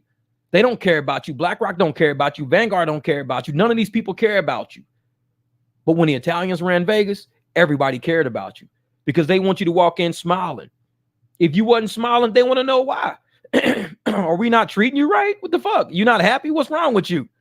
Like, you got a nice fucking Cadillac on D's, Jeff. You're looking like Snoop Dogg pulling up in this bitch. You're not happy? What the fuck? You need a vacation? It's like they would take care of you. When that all stopped, I'm telling you, man, and people don't understand why I'm the way I am, why I don't give a fuck about money, why I give a fuck about people so much, because people took care of me to get me to this point. Money never took care of me. People would give me shit, and I'm like, hey, I got another house. You can just have that one. That's cool. I'm renting out. I'll still pay rent. I never cared about money to that degree. People always took care of me. And I gave that energy back, and I said, I'm going to take care of people. This is what we do. We take care. We're all conduits of energy. That's all we are. People take care of me. I turn around and take care of other people. We just keep doing that shit back and forth. It's keeping that energy within our community.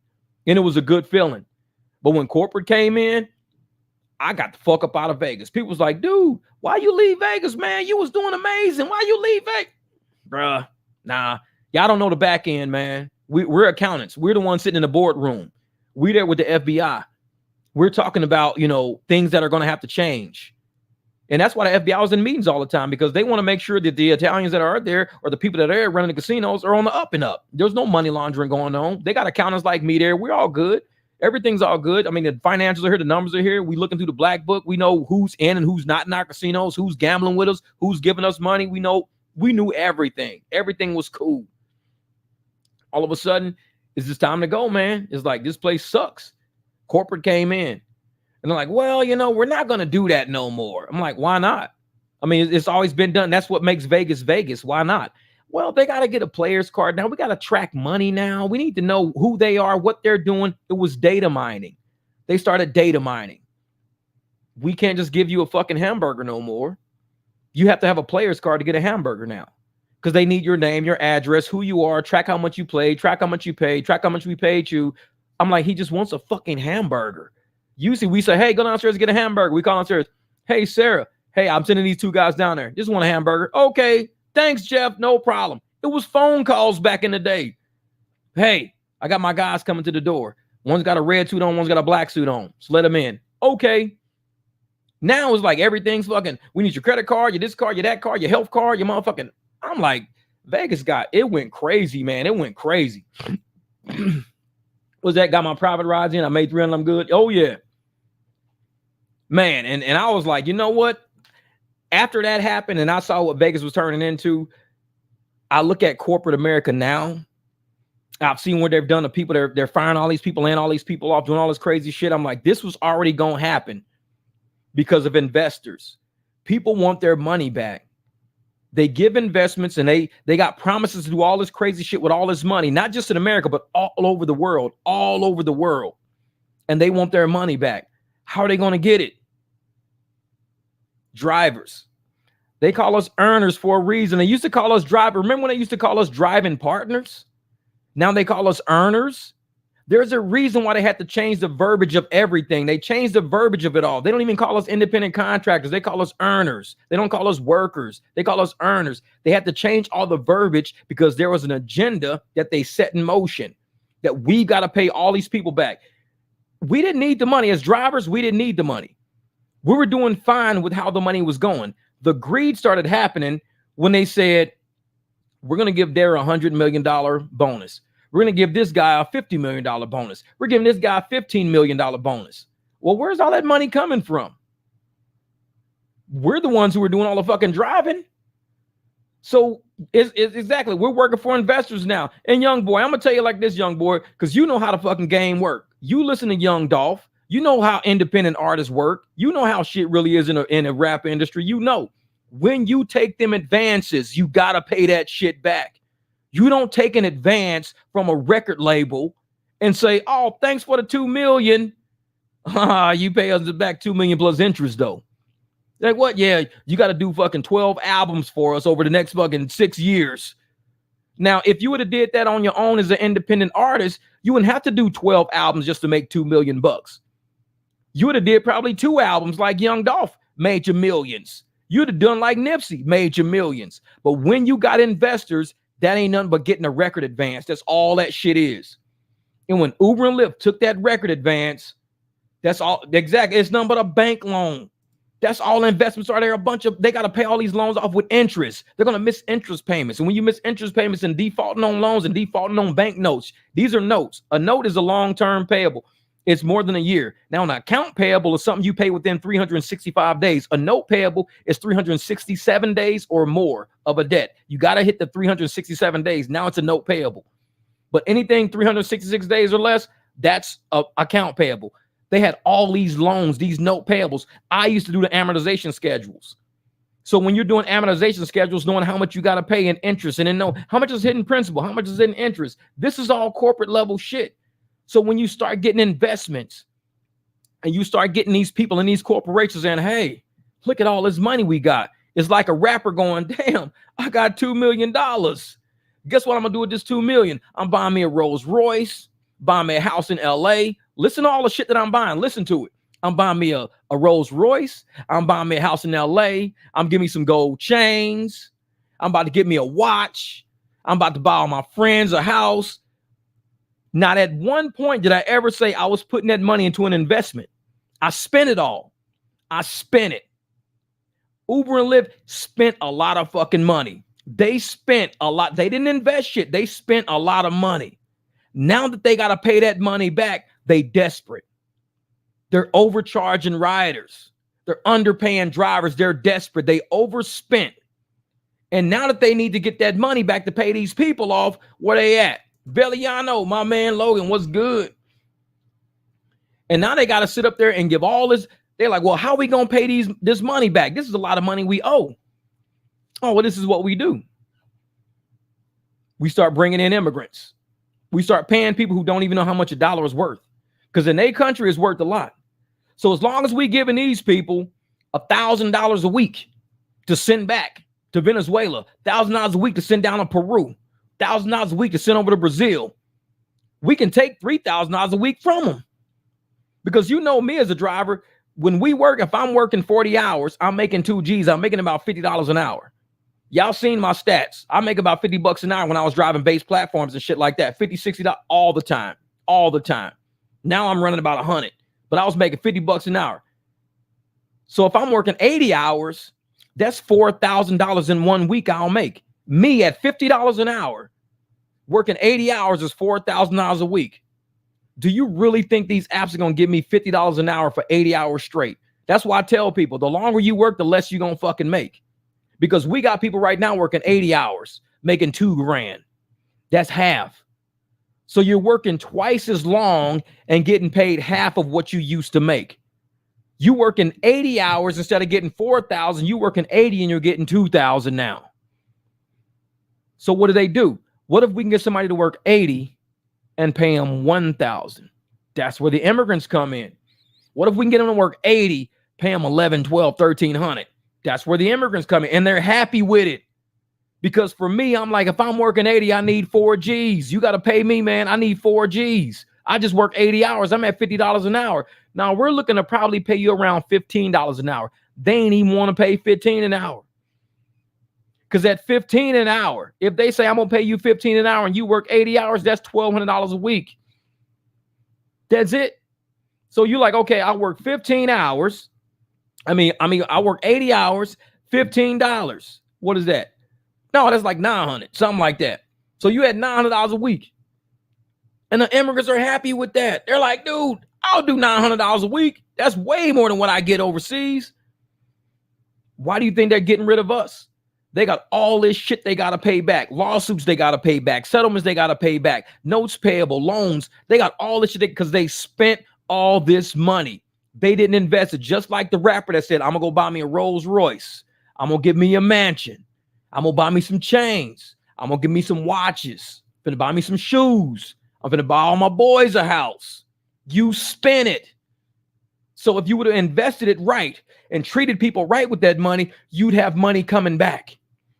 But now that they spent it and fucked us up, what are we doing? We're converting rides now. Right. Record industry is the longest standing racketeering scheme in America. Thank you. You know how it is. You already know. They giving people $2 million, but somehow they getting back like 18 million on that same person. Look at what they did to Tony Braxton. Look at what they did to Tony Braxton. Is the main person I talk to. When I say the record industry is a racketeering scheme, look at what they did to Tony Braxton, the biggest star of my era. Tony Braxton was like the next Beyonce. We had Tony Braxton. We had Whitney Houston. We had, SWV. We had all bangers back then. All these ladies should be wealthy right now. They should be like billionaires by now. Ladies that really knew how to sing. I ain't no fucking Beyonce hater. She got a good marketing team.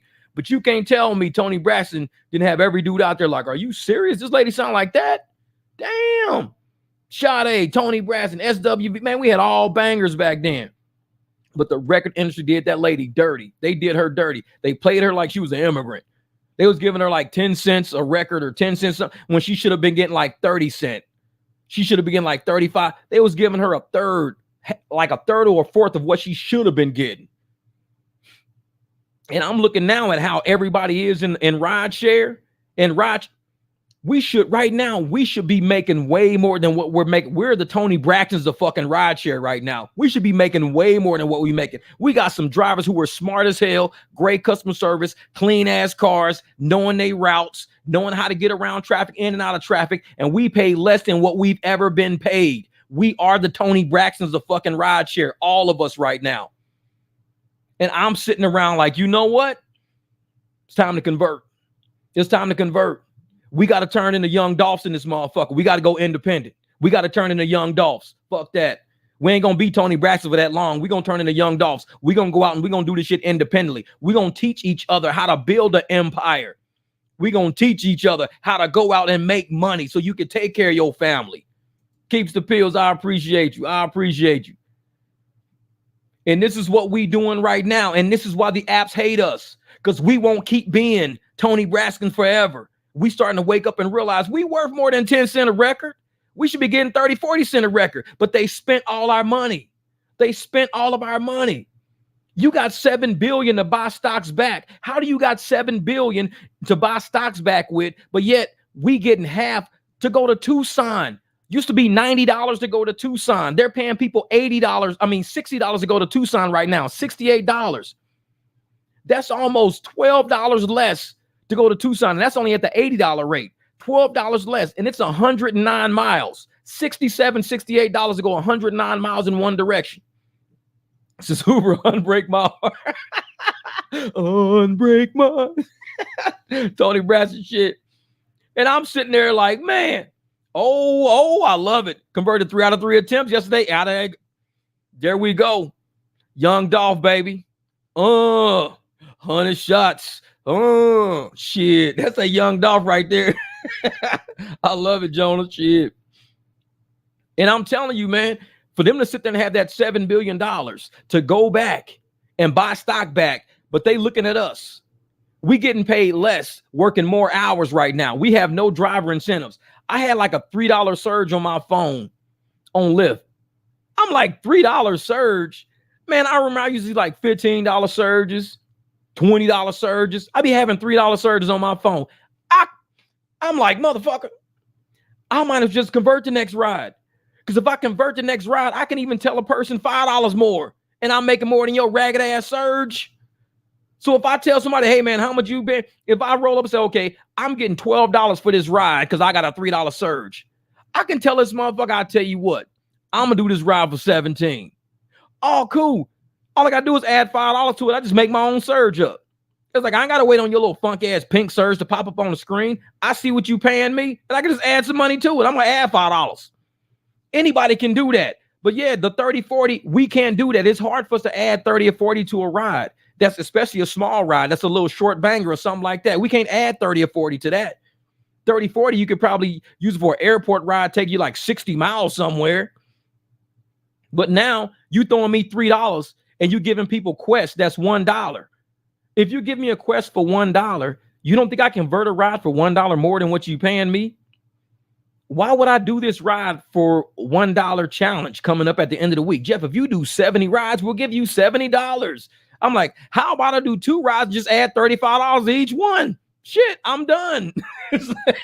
It's like, I don't got to do them fucking 70 rides. I'm just going to do my next 2 rides. Oh, this one's 25. What if I just tell this person $60? Damn, that's $135. All right, next ride is $30. What if I just tell this person $65? That's my extra $70 in 2 rides. I don't got to do 70 rides. So all these quests and these challenges are a bunch of fucking insults. That's all it is, a bunch of insults. So when I'm telling people we're converting now, what are we? Young Dolph, motherfucker. We're independent. We're young Dolph. So if we stay at the rates that they trying to pay us, we going to stay Tony Braxton. We're going to end up getting just put out of the game, man. We're going to get put out of the game. And if I can't sit there and pay my bills, pay for the cars we buying, pay for the house I'm in, pay for the groceries that are exceedingly higher now, they're going to transfer all this wealth out of America into other countries around America. America's going to go down in the fucking hole. Every other country's going to start coming up. And you're going to see people saying, we need to be immigrating over to places where the dollar go further. We need to start moving to Thailand. We got to start moving to the Philippines. I need to move to Brazil. I need to move to Panama. I need to move to Acapulco. And all these countries are going to be like, nope. because all you hating ass Americans didn't like us being immigrants. You can't come to our country now. We're going to be fucked. We're going to be stuck in a burning building called America, just stuck here. Like, well, we can't immigrate nowhere. Nope. Because y'all talked all that shit about all them people coming to y'all country. Nobody wants y'all in theirs now. Nobody likes America now. Like, so you stuck in a country that everybody extracted all the money out of, and now y'all shit just like in a civil war now. That's all you are. Man, I'll be mad as hell. I'll be mad as shit. What does it say, Jeff? I'm in Jacksonville, and 90% of all trips are paying under 70 cents a mile. I don't know how drivers can make any money here. Life of Richard, man. If you know they paying you under 70 cents a mile, see if you can get them for $1.50, $1.25 a mile. You got to start converting, man. You can't live off that shit, dog. I'm sorry, not in Florida. You can't live off that. And I'm not about this poverty shit. I'm really not. I'm trying to get you to push for your own lifestyle. And I'm telling you, there is nobody in 2024 in most of the states we live in living on those 70 cents a mile. The damn IRS deduction is like 65 cents a mile. So you're basically making 15 cents a mile in profit for every mile you drive. And that's not counting gas. That's only based on a deduction. You're just getting that on a deduction. If they say we're going to pay you 70 cents a mile, but we'll let you deduct 60 cents a mile, you're getting paid 10 cents a mile of actual income that you can work with when it comes to gas, paying your mortgage. Oh, we're giving you a big tax deduction for income. Well, the tax deduction ain't doing shit for me, though, in real life. Instead of giving me 70 cents a mile, pay me $1.40, $2.10 a mile. Pay me $2 or $3 a mile. Then you can deduct that 60 cents, and now I got some money to live on still.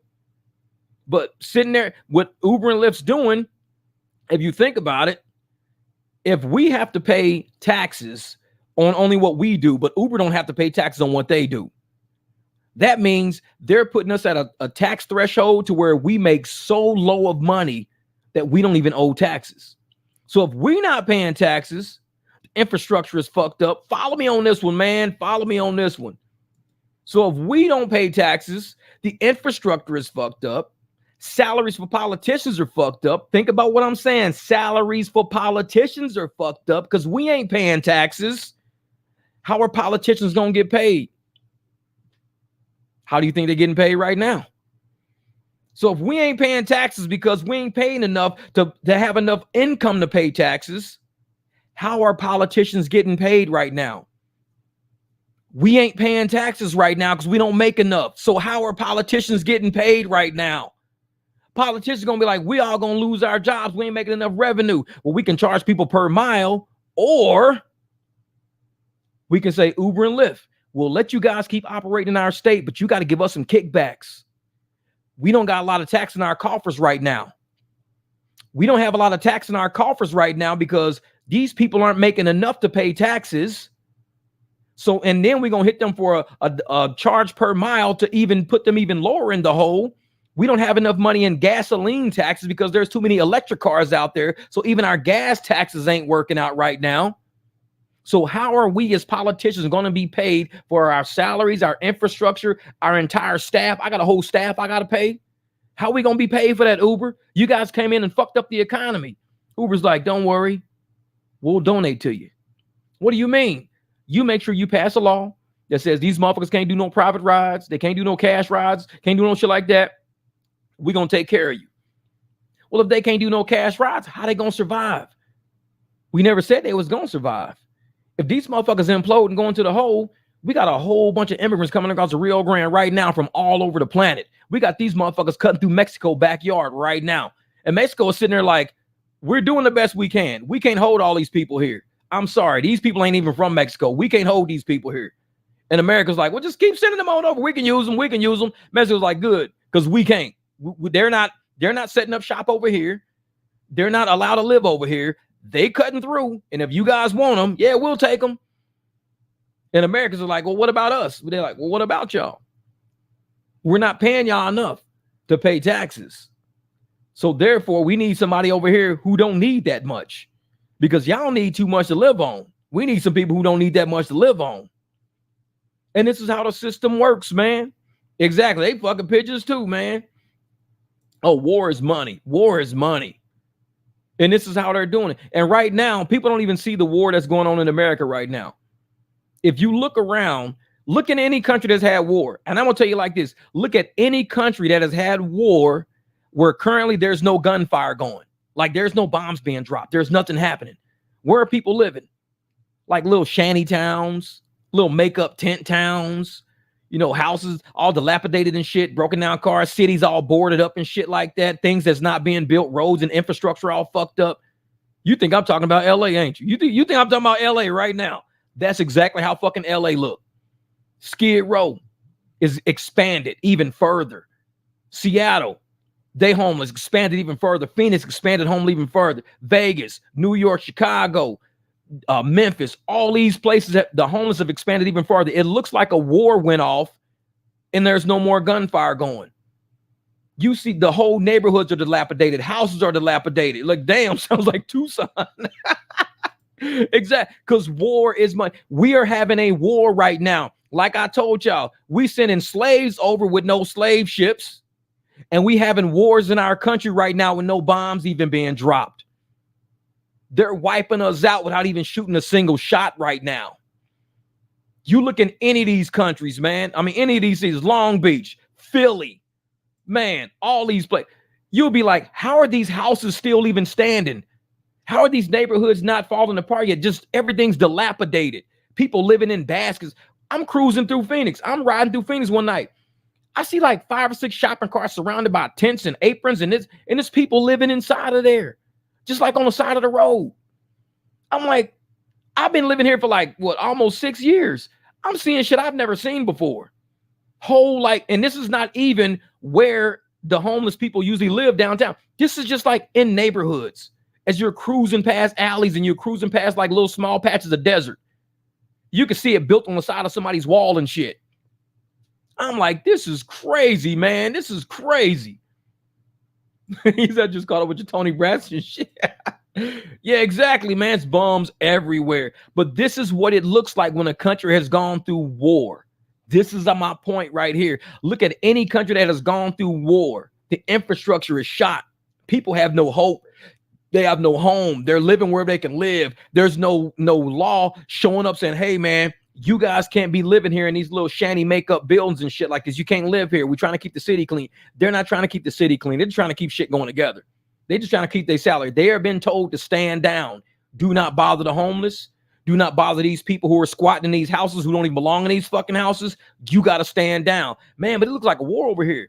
They got 4 or 5 houses, people squatting in that's boarded up, and there's homeless people in and out doing heroin and all kind of shit. Stand down. You can't mess with them people.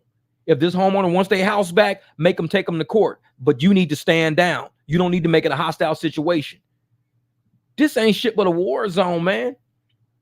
Like I said, we over here in a country, one of the richest countries in the world. We got Uber based here, who in the first time in the history of this company offered a $7 billion buyback. They're based in this country, using all the money in this country. Lyft the same way, using all the money in this country to enrich the elites.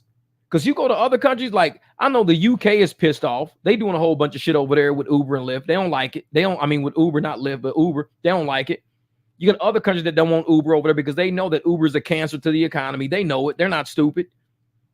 The stupid people are the people that won't convert. That won't say, hey, man, Uber just paid me $26 for this ride. How much they paying you? $9. Wait, they paying you $9 for this ride? I just paid $26 for this ride. They paying you $9? Yeah, I'll tell you what, man. What if I just give you a $20 bill? $20 bill and you just drop me off. That's cool. It's only like 6-7 miles down the road right here, man. That's cool. Yeah, exactly. That right there, man. That right there. And see, and that's the thing, man. I used to love hanging out. Everyone else have streams of income, different ideas. That cool, Jeff? Yeah, entrepreneur. That's it, man. We got to. And I used to love hanging out at Circle K's. Love hanging out at Quick Trips. But it's to the point where Circle K and Quick Trip now, they've been told to stand down when homeless people are gathering there. I go to Circle K, I go to home, man. I usually back my truck in or back my car in, let my windows down, let it air out. I'm wiping everything down, cleaning everything up, man. Shit, 6-7 homeless people approach me. 6-7 just walk up on me all the time. And you know me, I'm 2-3 o'clock in the morning.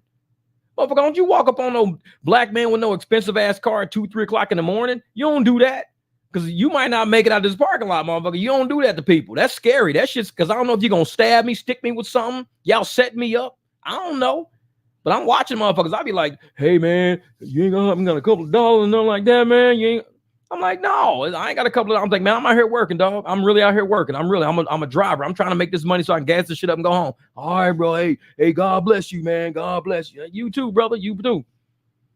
Because it's like, and it's way rampant. I used to laugh and talk about the motherfuckers on the scooters and shit, and sitting there, squeegee in the windows.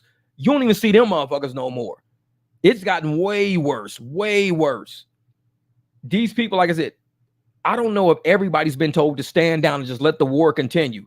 Let poverty just spread. The war against families and everything, just let that shit just spread. And they want to push us down as low as they can go. Met these people the other day. This lady, so I pull up and I'm about to pick this lady up. So I come around and I'm pulling the truck around like this. And it was a comfort ride. I'm pulling the truck around like this. And I see the icon. It's like it's on the car, like where the car is right here. And I'm thinking, did her Uber break down or Lyft broke down? And now they want to come get in my car? Because it was a normal looking car, normal looking. So I let the window down. Man, I'm like, Anna, whatever her name was. She's like, oh, yeah, hold on for a second. She opened that door. They had the back seats down, whole car full of clothes. She got out with heels on, dressed like she was ready to go out. This lady living out of her car, clubbing. I'm like, get your motherfucking priorities straight. This lady is living out of a car. I'm picking her up in a parking lot. She's living in a car, finna go club. So when the motherfucker in the club meet her, damn, girl, you fine as a motherfucker, girl. Shit, girls, we dance like a motherfucker. You want to drink? Shit, we eat some chicken fingers later on. Damn, girl, you fine as a motherfucker. Let's go to your house. No, let's go to yours. If you go to her house, you're going to end up in that same parking lot just picked her ass up in. These girls is tricking you motherfuckers out there. So you thinking, man, this girl finds a motherfucker. That's why I'm like, shit. You better ask a motherfucker when you meet him, hey, where you live?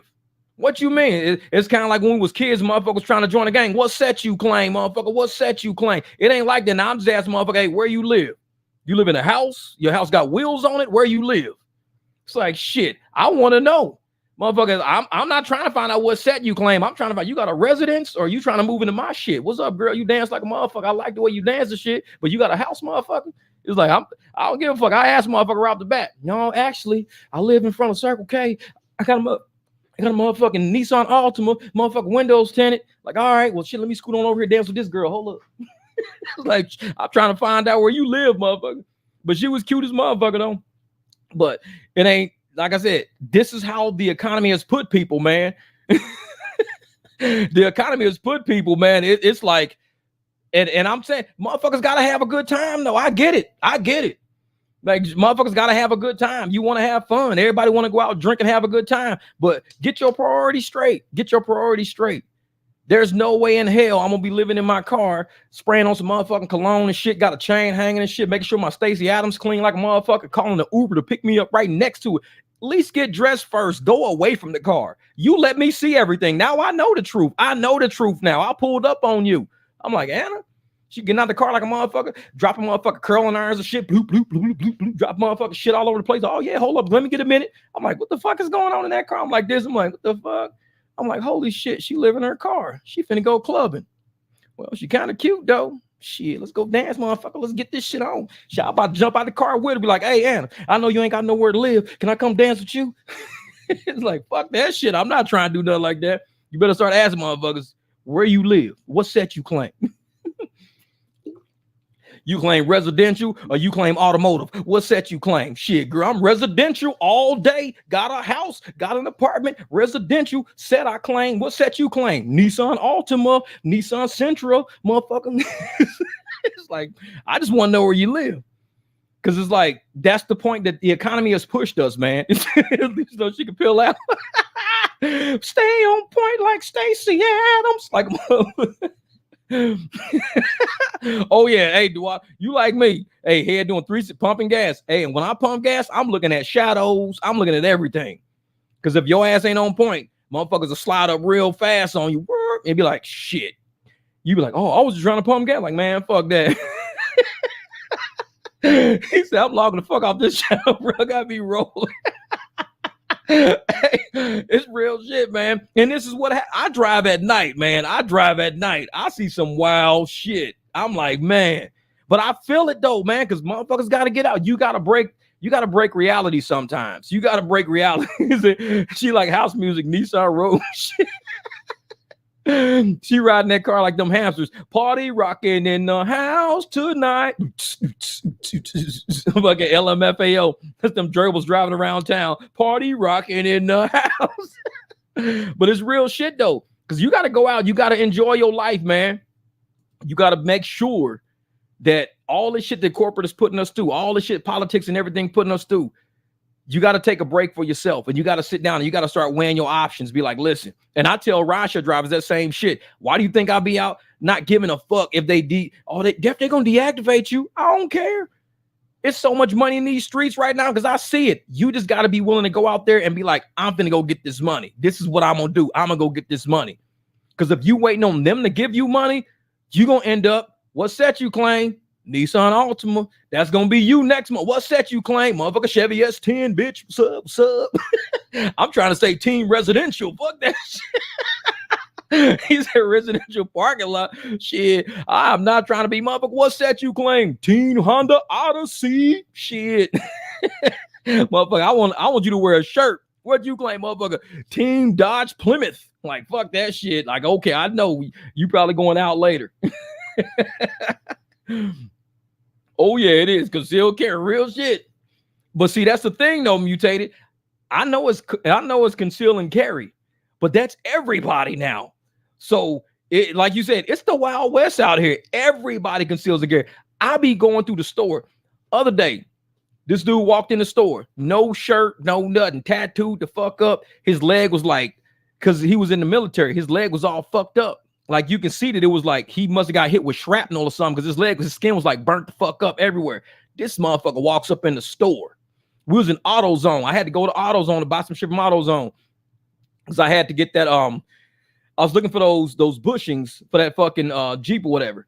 So I get down there. This dude comes in, big ass gun right on his. He has no shirt on, shorts on, gun in his back, sticking out, big as motherfucking day.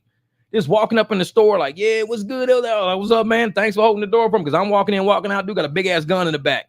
This is how people walk around out here. Everybody, I'm like, if you would have been walking head on straight to him and thought he was some little punk motherfucker, whatever, be like, man, if you don't get your punk ass up out of my way, old punk ass, that dude would have been like, what? You'd have been like, damn, you don't know who's packing out here. You gotta take a motherfucker, do a pirouette. Motherfucker be like, motherfucker, turn around a couple of times. Look like a motherfucker ballerina. I'm like, I need to see if you got a gun on you, motherfucker. Do some pirouettes. Fuck that shit. All right. He ain't got no gun on it. What's up, punk motherfucker? See, I'm going to make a motherfucker pirouette before I try to punk him. Hey, what's up, dog? What's up? Hey, man, do a pirouette. All right. Same time. We both do that shit. Motherfucker, we both pirouette at the same motherfucker time. You good? I'm good. So what's up? It's like, you don't just walk up and talk shit to a motherfucker. You better pirouette first. Motherfucker got a gun behind him. These people don't play out here. This is the Wild fucking West. It's real shit, man. I tell motherfuckers, I need to see if you got a gun, motherfucker. You better turn around first. Like, dog, talk shit to him. Wait a minute. What's up, dog? What's up? Just look at each other. Pirouette. Same time. What's up, motherfucker? What's up? I'm gonna wear a shirt that say pirouette with a question mark at the end of that motherfucker. They'll say, why does dude walk around with a shirt saying pirouette? Because it's the Wild West in this motherfucker. You need to turn around. I need to see if you got a gun behind you or anything, motherfucker. Pirouette. Shit, we all be in motherfucker ballet. You walk up in ballet, you see big motherfuckers like me and that bitch like what this dude in ballet for? Oh, these motherfucker gangsters, dog. These motherfuckers be carrying sometimes.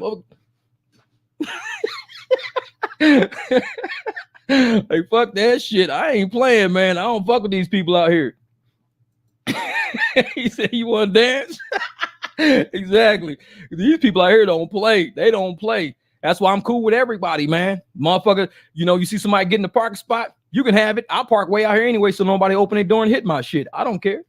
Oh, man, you just gonna cut me off. Actually, I'm going the other way. Shit, I see cars going this way, I go that way. I ain't trying to have beef with nobody. He was like, dude, how do you drive at night? I don't fuck with nobody. I'm not trying to be. I seen a car yesterday. We at Circle K.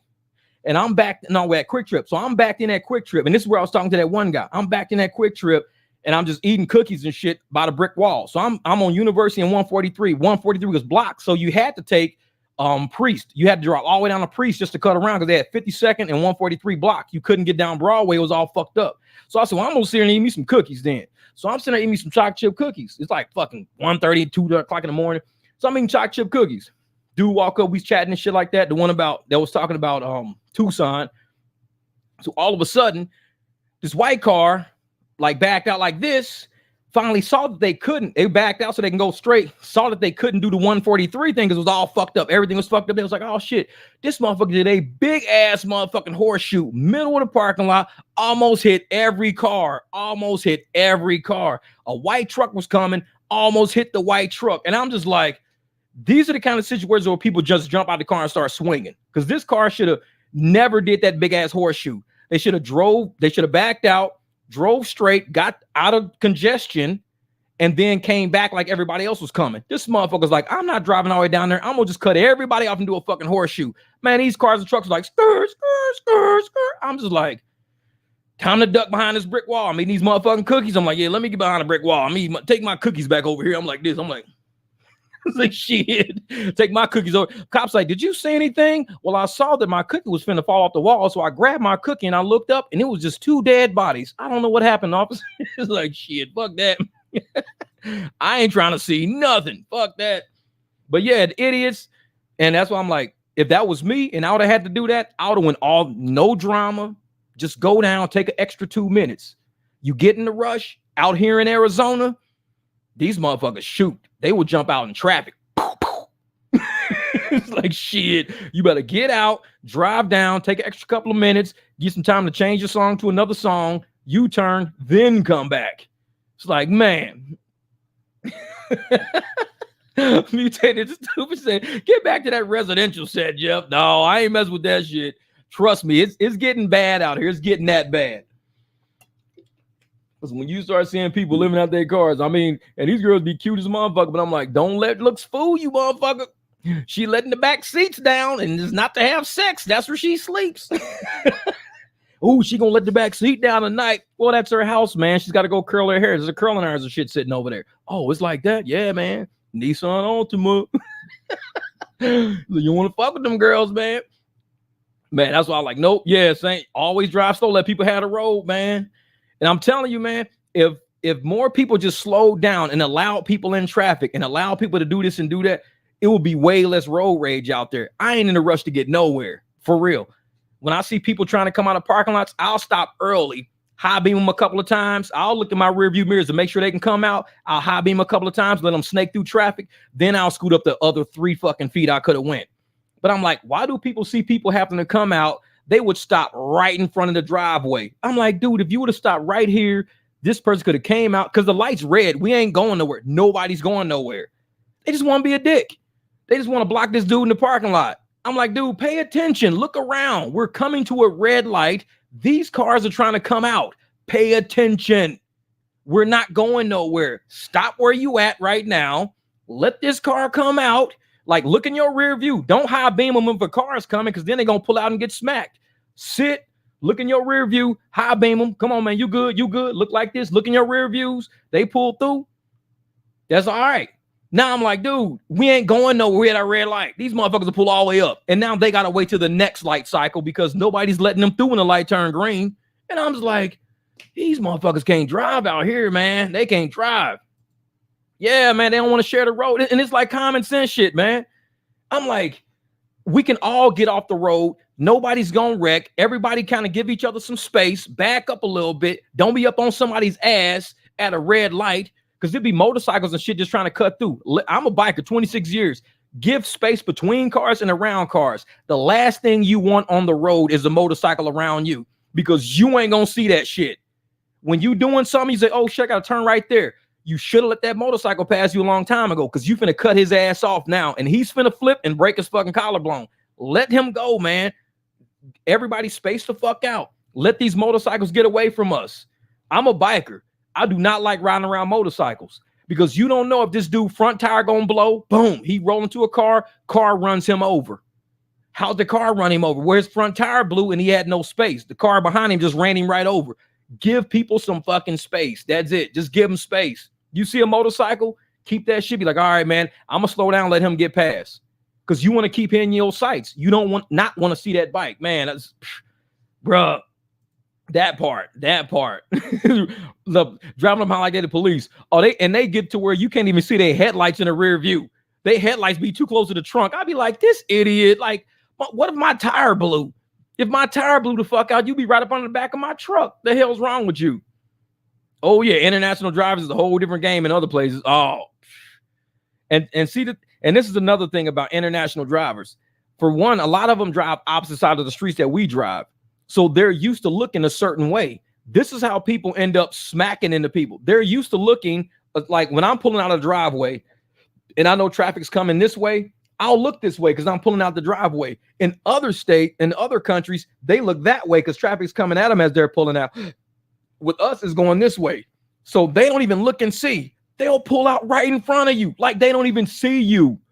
I'm like, how could you pull out in front of a car? It's 80 cars coming at you down the street, and these motherfuckers go like, boop, boop. They just pull right out like there's no cars in the road.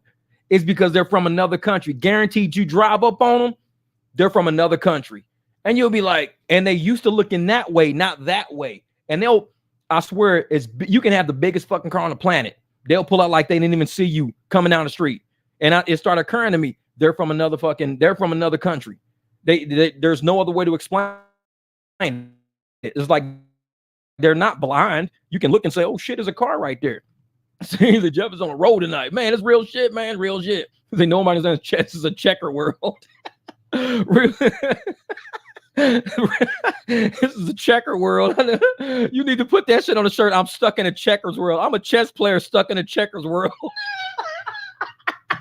Keeps the pills is stupid. That is the best shirt ever. Oh, whoa, where's my pencil at? I'm a chess player stuck in a checker world. I like that shit, man. That shit's good. Bro, that is good. I like that. I'm a chess player. Oh man, that's funny shit. Bro, people are gonna hate me for this one. That's cool shit. Stuck in a checkers world. Man. I have to write that one down because I'm gonna forget that shit. I had to write that shit down. That is good. That's good. Bruh, that was sharp shit. If I ever run into you and Trace again, if I make this shirt and this shit goes off without a hitch, I got you. I fucking got you. I'm also defense. Mayweather driving skills, man. It's a double intended checker. I know it. That's real shit, man. That's funny.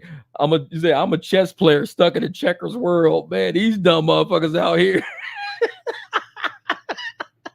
Bro, that is some clever shit. I don't know. So it's a very highly intelligent sense of humor. That's what it is. And if you're an accountant or you somebody who's very smart, you get shit like that.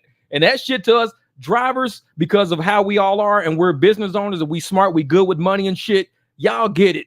Now watch out walk in motherfucking Walmart. They're gonna say, "Are you like a checkers player? Like you're really good at it?" It's like, no, man. I should have walked in Target. I should have never walked in Walmart. He said he's like a chess player stuck in the checkers world. Like, I don't know, is he like a grand wizard with the shit? It's like, nah, dog. I'm in the wrong store. I need to go to fucking Target. I need to get out of Walmart. Double entendre sounds like a peppermint form cookie that never made it to the shelf. Hell yeah, man. That shit's funny. Wait, somebody said something up here. Oh, Time to Wake Up said, I had a pastor the other day who works for Checker that said that Uber is the shadiest company by far they have to deal with. He even said they're crooked as fuck. Oh, I believe it, man. Bro, that's why with that video, when I drop this next video, man, it's going to take me a while. I'm going to tell you right now how I'm going to make the video. I'm going to have to watch this video again as I make it and record my reactions in like real time. I'm going to have to record. I'm going to watch it. And as I'm watching it, I'm going to record it. I don't know, man, because it's deep. It's deep, bro. It's deep. It's so fucking deep. This shit's crazy. And like I said, it's gonna end up getting my channel fucking kicked off. He said we need that video tonight, bro. I just recorded it's 3 minutes. It's 3 minutes. But we can have an hour conversation about that 3 minutes. Trust me. I'm gonna find other videos that support, because every driver, they ain't even talking about rideshare. This is what the fucked up part is. They ain't even talking about rideshare. But every rideshare driver on this is probably gonna fucking start punching the air, just like they gonna be mad as a motherfucker. Every rideshare driver out there gonna be mad as a motherfucker when I make this video, because it's so real and it's so apparent. It's so I'm telling you, it's like the COVID shit. It's like the COVID shit. It's like making a video and you know exactly what's really real because you're living in that reality and you know what's really real, but it's people trying to take you out of that reality and tell you it's not real. It is that kind of video because we lived it, man. We lived it. We lived it. And I'm saying, Lords of the Shadow, man. What up, Butch? What up? Yeah, man. Oh, they don't care or not. We got to navigate these roads expecting everyone to slam at us anytime. Slamming on brakes, cutting us off, running red lights. Oh, yeah. Oh, yeah. You already know, Tracy. You already know. Yup. You know exactly what I'm saying. Says, do it now on the live and clip it up. I don't know how to do that. See, and I was trying that earlier before I got on, but then I got caught up recording it. But I'm like, dude, I know how StreamYard works. I've seen people do it. They somehow, is this possible? I don't know, man. Because me, if I click shit and this shit turns off, that's the end of it. That's the end of the live stream. I don't know, man. I need to practice. So this is what I'm gonna do.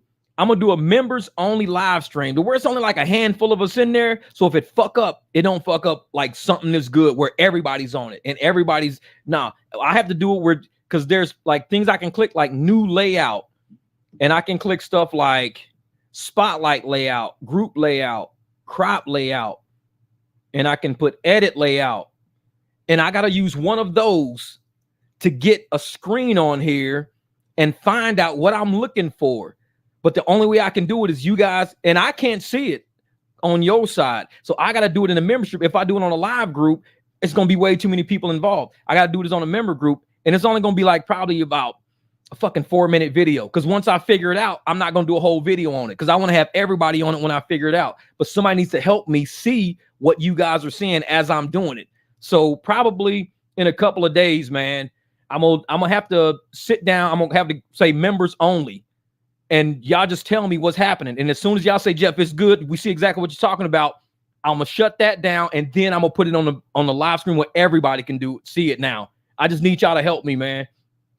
Oh, keeps the pills, man. Hey, you guys, I'm telling y'all, man, this channel, I just host a channel. Y'all the energy, man. I host this shit. But, man, I think this channel was made by some amazing drivers who have amazing experiences. We really want to do this shit the right way. And we got a whole bunch of apps and we got a bunch of greedy ass people that don't want to see us be great. They don't want to see us live a normal life. They don't want to see us go out and, throw a birthday party that we can afford for our kids. They want us to be struggling and shit.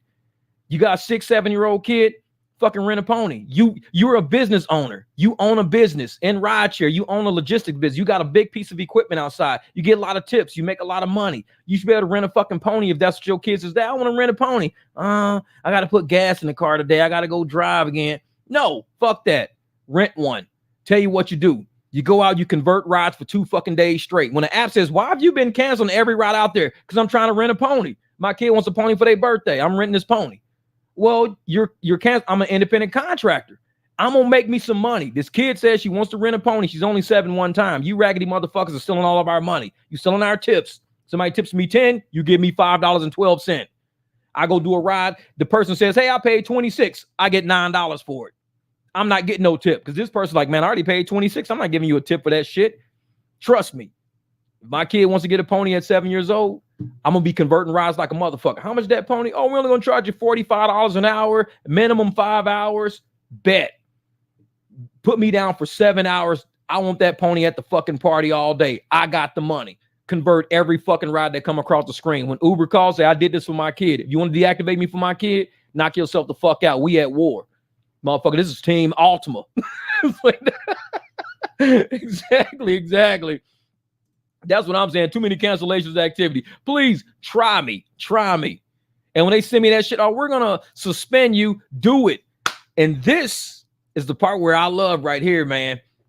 When they suspended me, I had a brilliant idea, and I put it on the Discord last night, and I showed the people today. When they suspend me, oh, trust me, you will never have to worry about being suspended again. I'm going to put this on the next video too. A few people have already seen it already. And like I said, that's with this right here, what I showed y'all earlier. This is really great. But what you're seeing is a reflective white. This is traffic reflective white. So this is now going on our vehicles with our phone numbers, going on our vehicles saying, negotiate your rate in big fucking reflective letters. I'm a rideshare driver, whatever the fuck you want on. It's going to be something amazing when these people walk out of a fucking bar and see something big, white, reflective on the side of my truck because I'm suspended anyways. They're going to say, hey, we could call this dude for a ride. Why? Because it says so right on the side of his fucking window. It says negotiate your rates with a big ass.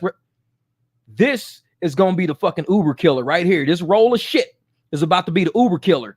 Uber and Lyft suspending me and doing shit like that. Oh, anybody walk out the building, they're going to be like, dude, we don't got to pay $90, man. Why not? Because that dude right there says we can negotiate our rates with him. He's sitting right in front of us. This is the killer. I'm telling you, we're about to do some shit. We're about to do some shit. They have no idea what we're about to get into. But like I said, this channel, shit. Enjoy it while you can. We made it to 10,000. I hope we make it to higher numbers, but it's like, that's why I need to get more channels out there. I need to get more people who are willing to keep carrying this message forward. We need to build up on other channels. I know I got a second one. That's cool. But if we don't build other channels out there, if we don't have 80 of us with channels out there, man, we need 80. Because like I said, we can be doing this shit all day, every day.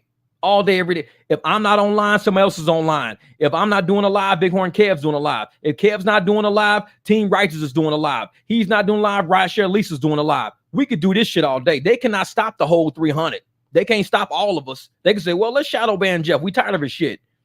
Guess what? Hey, y'all, let's bounce over to Rideshare Lisa's page. So we go blow her motherfucking live stream up. And now we all over there doing the exact same thing. They can't stop us all, man. They can't stop us all. Oh, yeah. Oh, I'm telling you, that unfair, madman, the unfair Uber Lyft practices. Wait. You just wait, man. Wait. Because every driver like you and every driver out there is saying the fucking main words. Y'all saying all the right words, man. Y'all don't even realize how close y'all are to fucking unsolving this puzzle of fuckery that they've been putting the courts through. Prop 22, AB 5, all this shit in mini. So, and right now up in New York, Lyft has started doing it. Remember last week I said when Mary was supposed to get online because Uber said, well, the TLC, and the TLC says, we didn't say that shit. Uber just made that up. Guess what? Lyft is doing the same shit now. You cannot get online when you want to, because they saying, well, TLC regulations means you can only get online when the TLC says you can get online, or you can leave New York City and drive in New Jersey some fucking where all you want. I'm telling you, man, it's some shit going on. It's some shit going on. We got to get to 1 million. Hey, Marzel, hey, if I get to 1 million, trust me, they probably freeze my whole channel. They probably freeze this channel, man. That's my brother Marzel. Marzel, you already know. You saw it today. You was there, brother. You was there. So you see what I'm talking about, man. I want this shit on everybody's car. Because if it works, and I'm going to drive the shit out. If it works, we're done. It's a wrap. It's a wrap. If it works, everybody out there better put this shit on the side of their car and just start driving. Because it's going to be motherfuckers outside of every bar, every restaurant, everywhere you go stopping you. Like, man. If it works, they're done. And I know my channel's gonna get shut down because of it. I know they don't already kick me off of Uber, got me doing Uber Eats and Connect like a motherfucker because they don't like me. And like I said, I just got you driving this shit for a month. Now you don't want me on there. That's okay. I don't got to. Because if I was driving for Uber right now, I wouldn't be pushed to the point. Like I said, when a motherfucking bear want to eat, a bear gonna go out in the woods and hunt. When an eagle want to eat, an eagle gonna dive down in the motherfucking river. Guess what? I'm about to dive in the river. Because right now, you motherfuckers got me off of Uber right now. Oh, shit. I ain't going to starve. I know how to eat. That right there, this is eagle food right here. This is eagle food, motherfucker. This right here is about to help me eat. They kicked me off the app. I was like, okay, I see how you motherfuckers is. Let's play the game then. Let's play the game. Because if I figure it out, ooh, y'all done. These apps is done. If I figure it out, they think they revenue is hurting. They think they stocks is dropping. Everybody gonna realize they don't need these fucking apps. They gonna say, what do you need? I'm like, all you need is some reflective ass letters.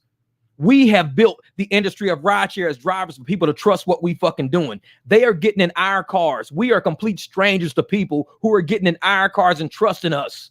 Trust me. Uber and Lyft, the first thing I'll say, well, if they're not an Uber driver or a Lyft driver, I wouldn't trust them. Half the people on your app, you don't fucking vet. People are buying fake accounts every fucking day. So if people are buying fake accounts and you ain't vetting nobody, that means your app can't be trusted.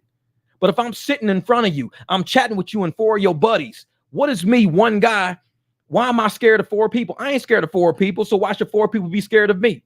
So if I'm chatting and I'm saying, hey, this is what we gonna do. I give you my card. We all chopping it up like negotiating business and shit. These apps gonna have hell to pay because I'm vetting in real time. They vetting me in real time. And they go, this dude don't want shit with us. He don't want to kidnap us. Motherfucker, he ain't gonna feed us. Motherfucker, kidnap bees. It's like, I'm trying to feed no motherfuckers. I'm just trying to give y'all a ride. They gonna see that. That is what the apps are scared of, a true community, man, of all of us coming together. All of us coming together. Say, did you ever die like an eagle and snatch up a sloth for dinner? Hell yeah, man. Shit. And that's what these rides are gonna be. A $80 sloth. Whoop, man, I was paying Uber $120. $80 sloth. Go to the concert. Hey, come out the concert. They're gonna see my truck. They're gonna be like, oh shit, dude, don't pay that $80. It's a dude right here. Hey, bro, you do rides? Yeah, man. It says on side of the truck. Hey, man, we just trying to get the Tempe. What are we talking about? $65? Hey, 65, man. He says, let's do it. Fuck that shit, man. You saving us like $30 right off the bat. They might fuck around and give me like 80. But this is the chat. This is the way we got to do it. We got to chat with them. We got to talk to them. We got to be involved in community with them. Keep this shit ground roots. Because if we don't keep this shit grassroots and ground level, they're going to take all the money out of our community. We got to start at a community level. We got to be in a community. Don't be scared of your community. Shit, go out there and talk to these motherfuckers. If you walk outside of a movie, you got your phone in your hand, I want them bright. That's why I got this. This is reflective at night because I drive at night. When anybody's light, and you know everybody's lights are HID out there. So when they little HID, like I said, this is gray, but it looks white. And that's just a regular LED light. Let me see if I can turn it like this. So if I get it away from the light, but it's going to be real bright. So as soon as the motherfuckers walk out of the casino or anywhere they walk out of, this shit on my window is going to blind they motherfucking ass. They're going to be like, damn, I think that dude do rides. It catches their attention. It ain't just a flat white. It's a reflective highway white. It'll catch their attention. Hey, this dude, he a driver. How you know? Look on the side of his truck. Oh, well, shit. Just go and ask him. We ain't got to wait no 13, 14 minutes for no rider. Go ask him. Hey, bro, can you just drop us off over in Scottsdale right down here? Yeah. How much? I don't know, $25, $30? Bet. Motherfucker, here's 40. Shit, because they was charging us 65 a minute ago. Here's 40. Cool. And that's how we got to do it now. Motherfucker, we got to be bears and eagles out in this motherfucker. We ain't sitting around waiting on no $7 ping, $8 ping. Fuck that. Cancel that shit converted. You send me some shit like that, I'm not driving for that. No, I'm cool. $7 for 1 mile? Maybe $7 for 1 mile. $7 for 6 miles? Nah, we're going to turn that shit into a $20 ride, $25 ride. We doing that shit. We're trying to get the Casa Grande, Jeff. Hey, for the right price, shit, I'll hit the highway. One night they was paying $52 to go to Casa Grande. And that was a long time ago when I left it on deck for Frank. Now, if they're charging $52 now, I mean, $52 then, they probably charging in the 30s now for the shit. They probably charging maybe even high 29s right now. And now I'll tell somebody, I'll do it. $80, I'll take you to Casa Grande, $80. Because what I can do is go Casa Grande, $80, drop them off at Casa Grande, see who down there need a ride back. If nobody need a ride back, I head back up to Gila Casino or I head to Wild Horse Casino and I just sit there all night near valet. Somebody gonna walk out the casino. Hey, bro, you a driver? I ain't waiting no 20 minutes. Where you trying to get to? Man, we just trying to get up to the strip club, man.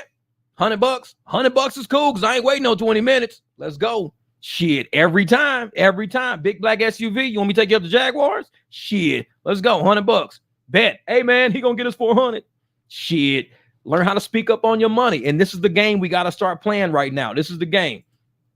And if we don't sit up there, says, Wait, they deactivated from Uber, broski? Lawsuit coming soon or what? They didn't deactivate me because they let me drive Uber Eats and Connect right now on the same insurance and the same registration. I could do Uber Eats and Connect. But with that insurance and that registration, they're telling me, they sending me message saying this vehicle is not allowed on the Uber platform. It's like, so, okay, I know Uber Eats is one division, Uber is a division, and Uber Health is a division. So Uber is telling me my vehicle that I just drove for the past month is not allowed on the Uber platform.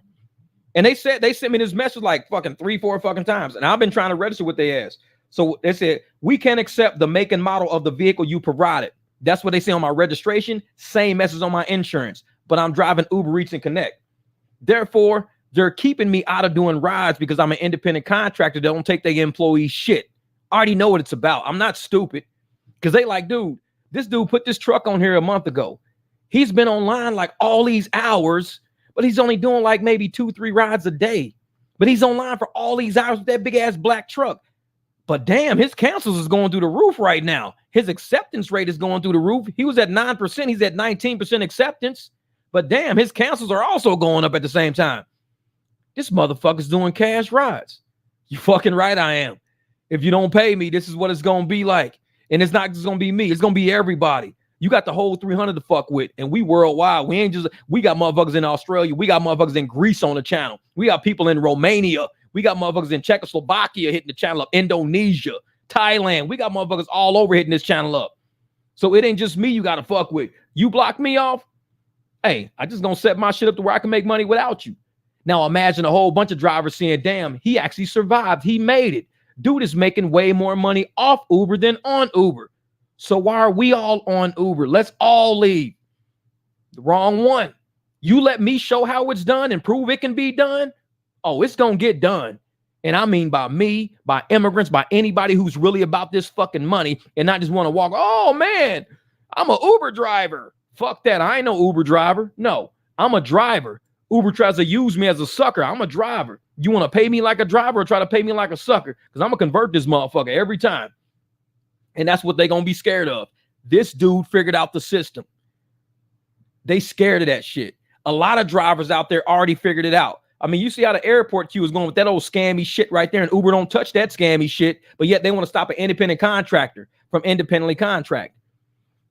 They're nothing but a hot lead service. If somebody tells me they need a ride, I have a right to tell them, hey, you know, Lyft is cheaper right now. You can use Lyft right now. For real? Yeah, use Lyft. Okay. They get on Lyft. Hey, Lyft paying me more. Cool, because I might have a surge sitting on Lyft. I just put them on Lyft. Cool. Or I might say, hey, you know what? Hum right now. We could do Hum. I could do it for $60 on Hum. What's Hum? Oh, it's a new app. This is Hum right. It's a rideshare app. This is Hum right here. Okay, cool. So I can move you to Lyft. I can move you to Hum. I can move you to Rides. I can move you to Revo. I can move you to FareShare, Rideshare, whatever I want to do. I can move you anywhere because you are nothing but a lead generating service. You're tech. You are not transportation. I'm transportation. You're tech. So when your tech says this person needs a ride, I put the whole buffet of shit on the table because I'm the driver showing up and I'm going to pick whichever tech pays me the best. Fuck you. I'm not worried about you just like you're not worried about me. You ain't worried about me and what I make because it shows that in the shit you trying to pay me. So what do? I choose the tech that's going to pay me best. If Hum's paying me best, I'm using Hum. If I got a $20, $30 surge sitting on Lyft, use Lyft. Why? It's going to cost you like probably $40, but I'm going to get like 70 out of it. How do you know? Because right now I got this $20, $30 surge sitting on this motherfucker. Let's go. So I'm going to use whatever tech is beneficial for me, just like they're using the tech that's beneficial for them. They are a lead generating service. That's it. They do not employ us. They do not control us. They're about to find out. These motherfuckers won't let me ride on Uber. That's cool. Don't got to. I'll still find the leads, though, because I'm a smart motherfucker. Just wait. Y'all going to see some shit, man. I cannot wait. Well, the next video is going to be the good video. That'll be the good one. The rest after that are going to be, Jeff, they gonna come get you. Every video after that gonna be like, dog, they finna come get you. They probably cancel your motherfucking registration, your insurance, your motherfucking house payment. They probably come take your toothbrush out the bathroom and flush the motherfucker down the toilet. They finna fuck you up, Jeff. They finna get my ass, man. Man, exactly. We own this. Always have. Vote for yourself. Man, that's what I'm talking about. My loyalty is to my house, not the apps. Tracy, I'm telling you right there. If people don't get that right there, they all happy and shit. I'm diamond status. Motherfucker, you're diamond status, but you living in a fucking Chevy Equinox right now. You live in your car. I'm diamond status though. I accepted 100% and I don't do no cancels. Yeah, but you driving like fucking 900 miles a week to make $900. The fuck? It's like you can't live like that. It's something wrong with that. Your loyalty got to be to your house.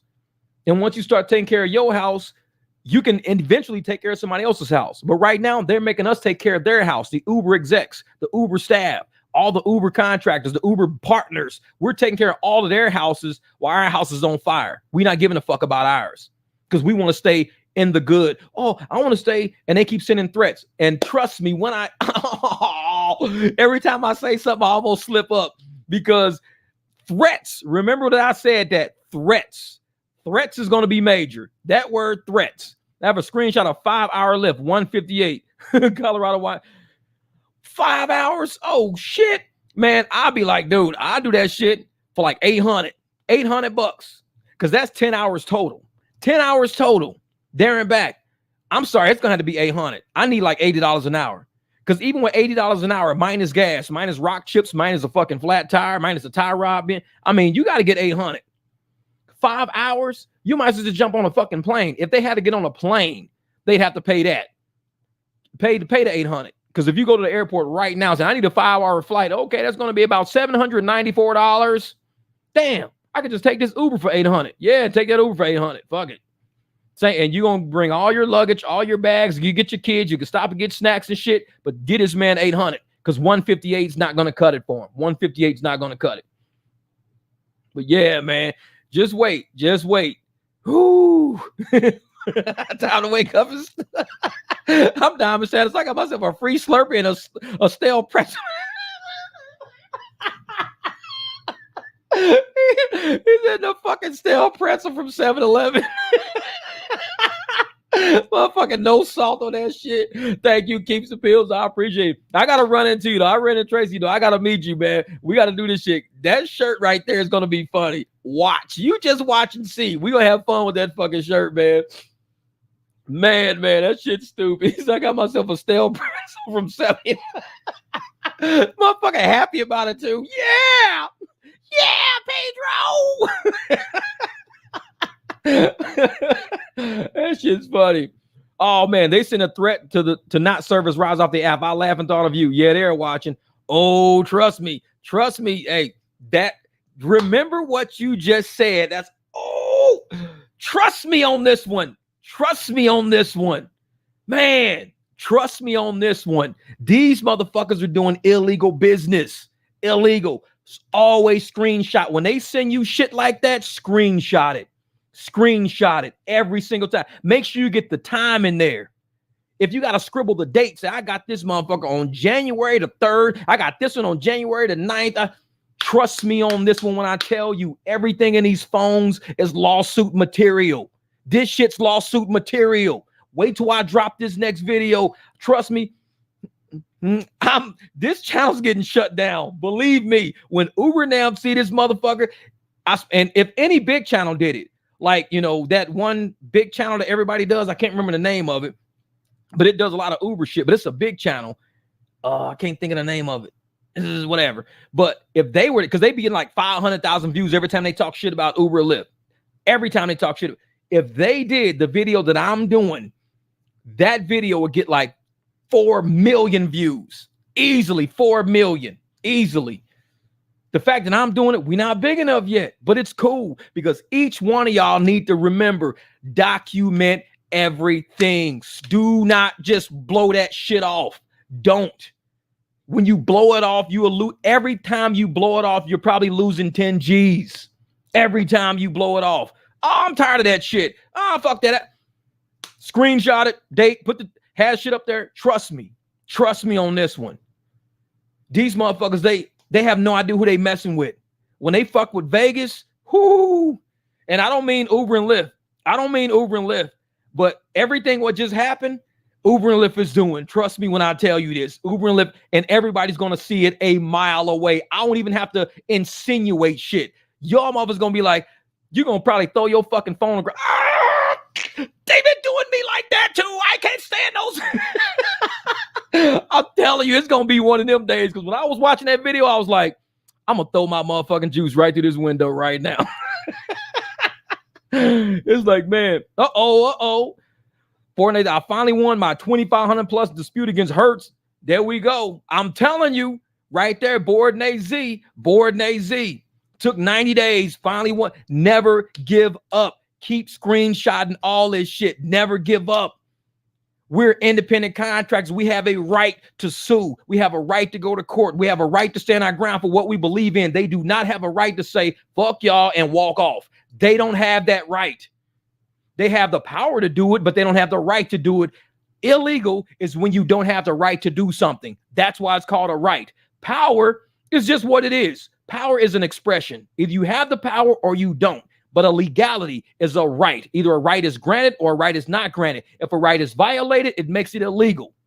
If a right is infringed upon, that makes it illegal. They don't have the right to do a lot of shit they're doing. Make sure you screenshot everything. There is no way these companies are going to walk away with all the shit they doing to us. Trust me. Born AZ, I appreciate that. I'm glad you got that. Hopefully you go out and get you a nice car. You already know, man, if you in Phoenix, you get a car, it's got a little small car problem with it, hit me up. If you say, Jeff, it just needs brakes, let's talk about it. Oh, it needs 2 brakes. It needs a master cylinder. Just let me know. I'll put a master cylinder on there. I'll hook you up. Don't even think, oh, man, this car, damn, it needs a brake booster. Don't worry. Brake boosters are easy as a motherfucker. I can do a brake booster. Don't worry about that. Like, she will do the brake booster and we do the brake signal. We'll do all that shit. Man. Oh, yeah. Man. Final deactivation warning to keep driving on platform. Eat more crumbs. Yep, exactly. Man. This is bet. I'm shopping this weekend. All right, bet. And I'm gonna tell you right now, Board AZ, if you can if you see a hybrid out there, look into it. Not that I'm against gas, because I got gas engines too. But if you can find a hybrid, start leaning that direction, because you're gonna get more bang for your buck in a hybrid. A gas is good. I got a gas. 4 cylinders are better than, because they're real good. 4 cylinders save a lot of money, but you can get your hands on a very easy, low price hybrid just with a simple fucking problem. Like, hey man, it just needs a new ECU. I've replaced ECUs in Honda Accords. I've taken them out. I've sent them in, have them flash them. They flash them. If there's something wrong with the motherboard, they'll redo the motherboard, send it back to you. It'd be like, last night I met a guy last night. He bought a Range Rover. Motherfucker bought a Range Rover. 2008. No, was it? Yeah, 2018. 2018 Range Rover. He bought this right over here on Broadway and 27th Avenue. $500. I met him at Quick Trip. This month he drives a Mazda now. He's got a 2020 Mazda. His wife took the 2018 Land Rover. He bought the Land Rover for $500 at the auction. They had to tow it because it wouldn't start. Everything was all fucked up. Wouldn't go into gear. Shit was all fucked up. He was like, dude, I'm a mechanic. He got home, dropped the transmission pan, started tracking all the wires. Wiring harness completely fucking shot. Shit breaking off, fraying, everything like that.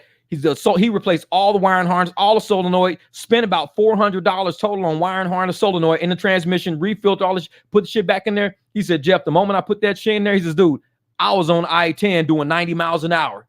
Motherfucker flatbedded it in. They flatbedded this thing in. I replaced all that shit, bought all these parts, replaced all that shit up in there, redid. His wife was so mad because she was like, that piece of shit, you bought a $500 a piece of shit. After that motherfucker started running, she says, I want that truck. She took it. She took his truck. So she's driving his Land Rover. Nice. I don't know if I run into him again, because he's always at Quick Trip. He's a driver. He does Uber too. He's at the airport all the time. And I'm going to run into him again. I'm going to ask him, because I know it's 27th Avenue and Broadway where all the auctions are. A lot of times it's open to the public. If it's not open to the public, you got to pay somebody $20. And you pay somebody $20, they'll go in with you and buy the car you want. They'll do it for you because they have the account. So they say, hey, and you bid, you say, hey, 500. They give you 500. You get to walk around, do whatever. If you got a flatbed at home, flatbed at home. Went through the whole car. He says, I ordered all the parts in. All the parts came in. He says, dude, I was on the fucking 10 moving. I believe him, because there's cars I've done that too. Show the motherfucker can't start a Jeep Cherokee. Man, we can't start this Cherokee for shit. Fuel pump. I dropped the motherfucking gas tank, replaced everything, bam, bam, boom, fired it up, sold it for $1,000. I bought the car for like $200.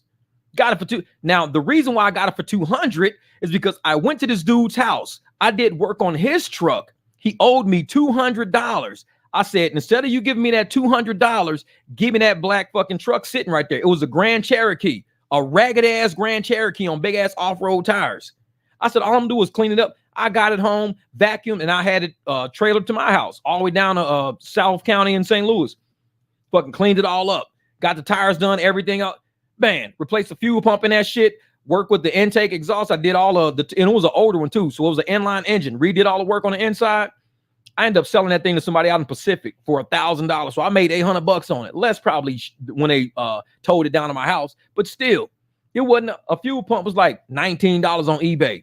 So I just ordered a fuel pump in, rewired it, did all of my shit to it, fired that motherfucker right up. All the lights came on, drove that shit around, perfectly fine. Sold that shit for $1,000. I do that all the time, man. So it's like, if you can get one, yeah, the auction on 17th Ave, yeah.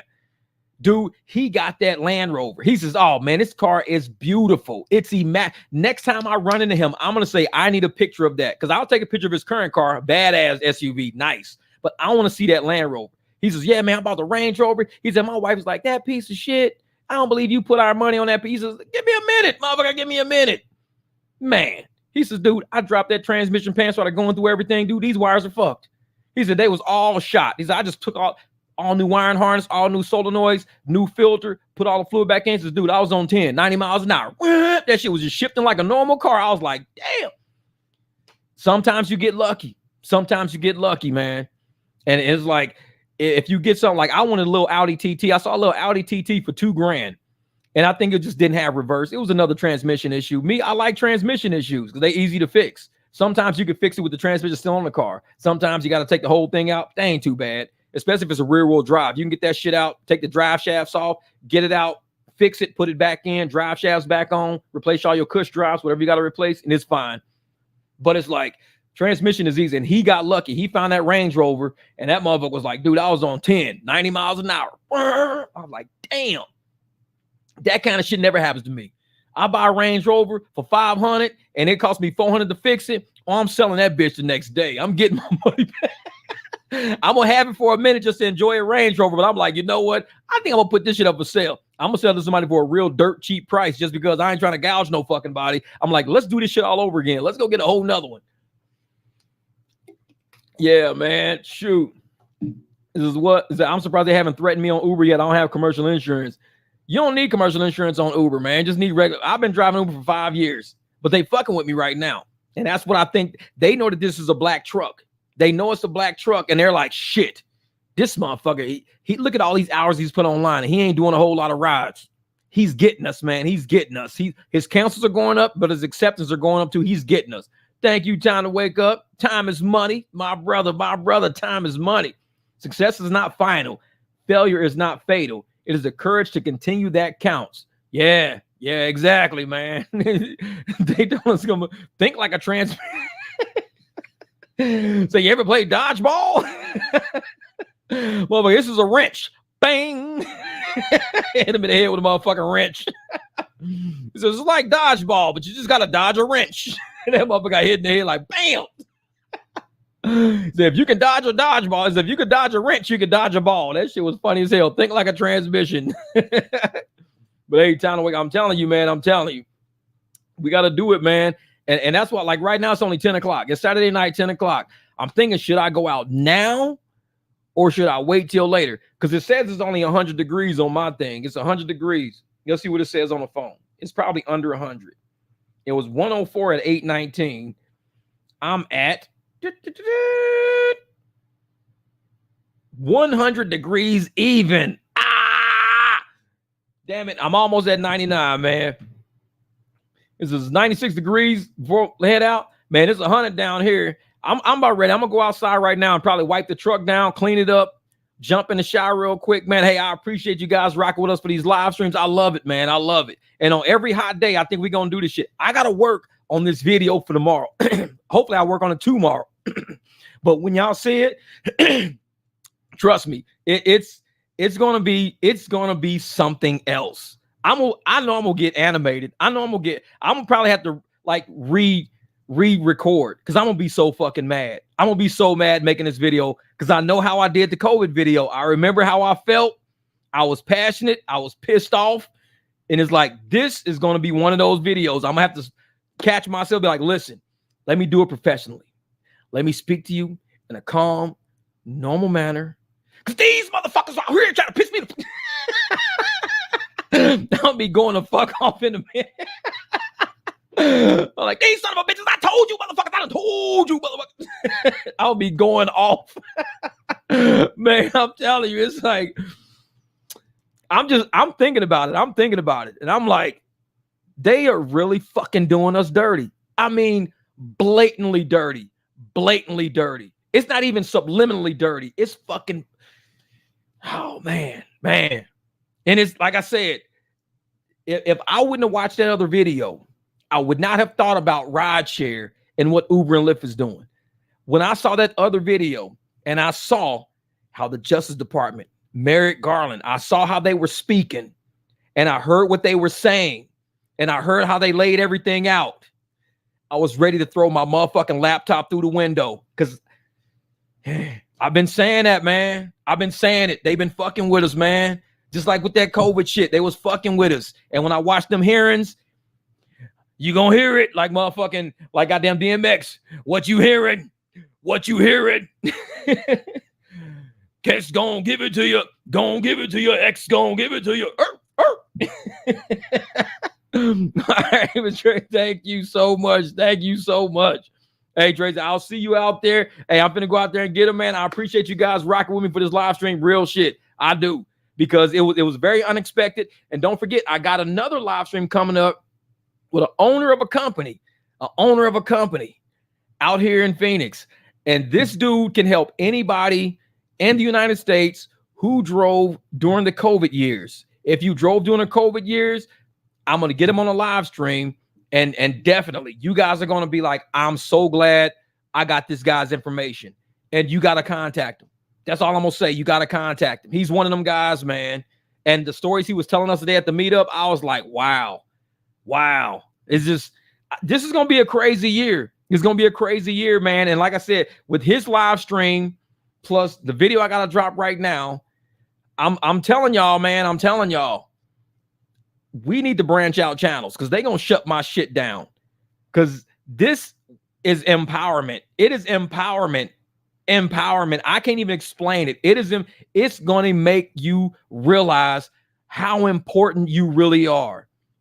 Because if you want to treat somebody like shit, you got to make them think they're cheap. Because cheap people will always, if you hold yourself as a cheap person, anybody's going to buy you. The shit you're about to hear, you'll realize, like I said, man, people don't understand how drivers are. They do not understand we are very important, not only to the community, but to our families and to ourselves. They don't, man. Oh, I'm telling you, this is that type of shit. Cat Williams said it. He said something about this year. And when he said it, and it's not, and like I said, the shit that I'm going to say has already been said on Facebook. It's just not been said about rideshare. And it's been said on YouTube. It just hasn't been said about rideshare. And it hasn't been said by me, who's very passionate about drivers. It's all going to be revealed. But the way that I heard what I heard and the situations that I heard with the situations, it mirrors rideshare very fucking closely. And Uber and Lyft better watch out. They better watch out. Is all I got to say. And you can thank motherfucking Vegas for that. You can thank Vegas for that because Vegas don't fucking play. When you come in and mess with Vegas's money, it's a lot of people in Vegas who are very important politicians, very important attorneys, very important people in Vegas are like, we putting a stop to this shit. And when I heard it, I was like, same thing happened to us. We're in rideshare. This is the same shit that happens to us. What the fuck are y'all doing? We've been telling y'all this shit and y'all been ignoring us. We've been protesting on TV, motherfucker. We be in airports. This is what I've been saying. And they said it. And I'm like, don't make me throw my motherfucking laptop at one of you motherfuckers. I'm telling y'all, I've told y'all. It's like, man, trust me. Yeah. It's gonna get crazy. It's gonna get pretty deep. It's gonna get pretty deep. And it's gonna be a lot of channels that, like I said, motherfuckers are scared to talk about the shit we talk about. And that's cool because they want to be friends with people. I don't want to be friends with nobody who's trying to make me broke. Let me get that out the fucking way. If you're trying to make me broke and you holding down my friends, you holding me down, I'm not trying to be your fucking friend. So fuck Lyft, fuck Uber, everybody that works there, because I know the game. Y'all know the game. You on my channel? Well, Jeff, you should probably be nice and let's sit down and have a talk. Fuck that. Pay people's rent, pay people's car notes, pay people's car insurance. Quit fucking trying to slide us and charge people all this money and not give a... You're messing with us now. And when you fuck with us, you fuck with my people. Oh, trust me. I grew up around Italians in Vegas. These motherfuckers showed me a way of life. You take care of family. That's the first thing you do when you wake the fuck up. You take care of family. Fuck everybody outside of the family. You ain't part of the family, I don't fuck with you like that.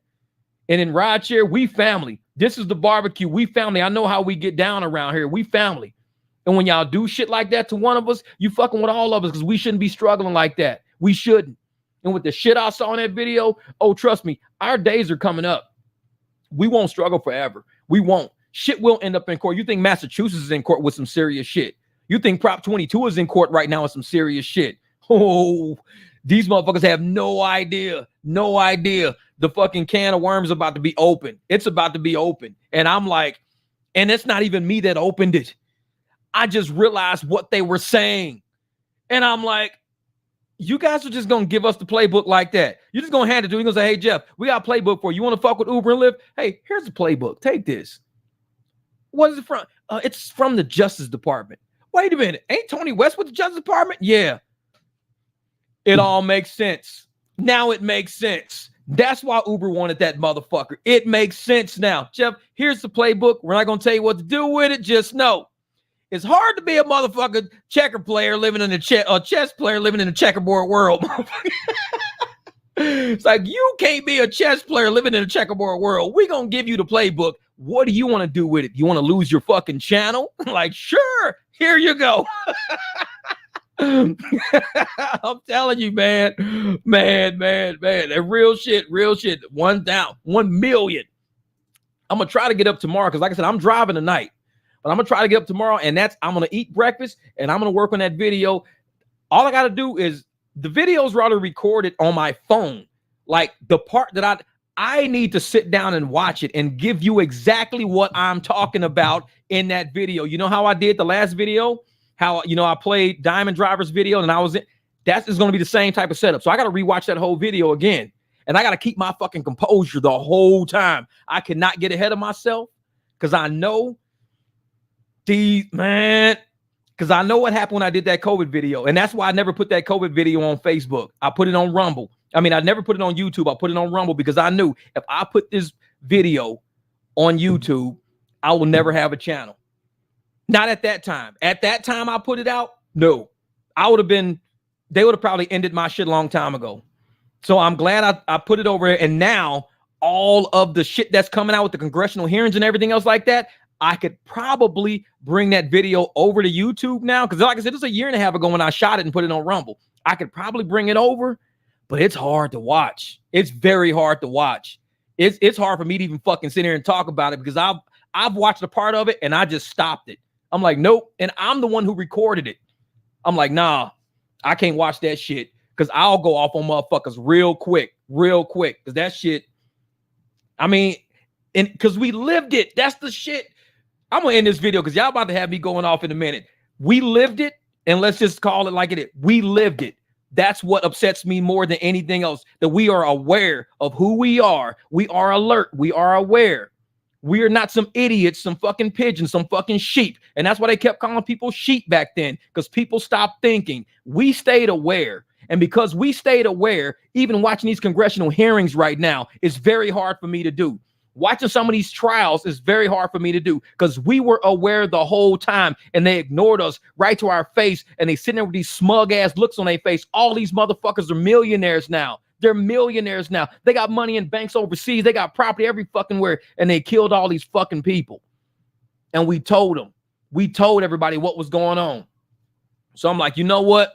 I'm done, man. I can't fuck with these people, man. I can't, because we lived through that shit. This is real shit, man. This is real shit. We lived through it. A lot of dead bodies stacked up on these motherfuckers because we got homeless people right now living out of cars and shit right now because of shit a lot of these people are doing with this wealth transfer shit. We are living through a really hard time right now.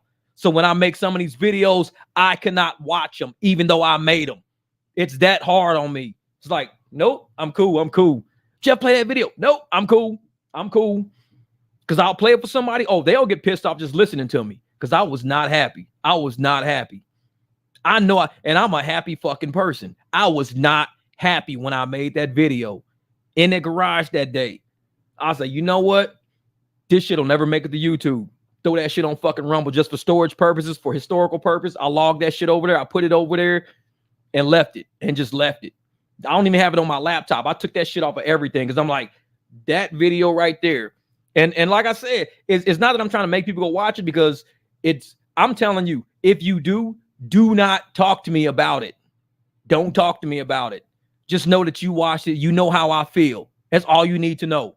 Don't talk to me about it. Because a lot of fucking people piss me off and push me to that point to make that video. They piss me off and I don't want to talk about it. No, man, you don't really. I'm telling you, man, and I tell people because some people probably have seen it because that Rumble's been there for a while and people probably, and they probably like, wait, that's the same dude? He's the same guy? Damn, he's a lot happier now. Like, yeah, sort of. I just had to get that out. That's all. I just had to get that out. But I don't want to talk about it. I just had to get it out. It's out there. I don't even watch that shit. It's out there.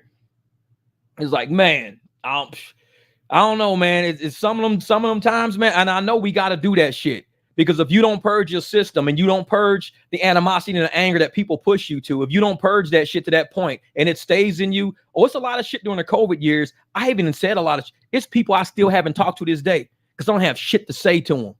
I don't have shit to say to them because of what they said to me. That's what it is, though, man. And motherfucker, I know they still alive. They know I'm still alive. They might even be on my Facebook. I don't fucking know because I don't go on Facebook that much. But I do not fuck with them at all. At all. Because we lived through that shit. And they called us shit that they shouldn't have called us. And none of these motherfuckers ever hit me up on text message and nothing and said, Jeff, man, sorry about that, dog, for real. Because I really tried to make you look like an asshole back then. I tried to make you look evil and dangerous and sick as a person back then. And you was just trying to help us out, dog. I'm sorry. Man, fuck them. Because they never called me. And it's a lot of shit I said in that video. Nah. I'm about to get upset. I'll see y'all later, man.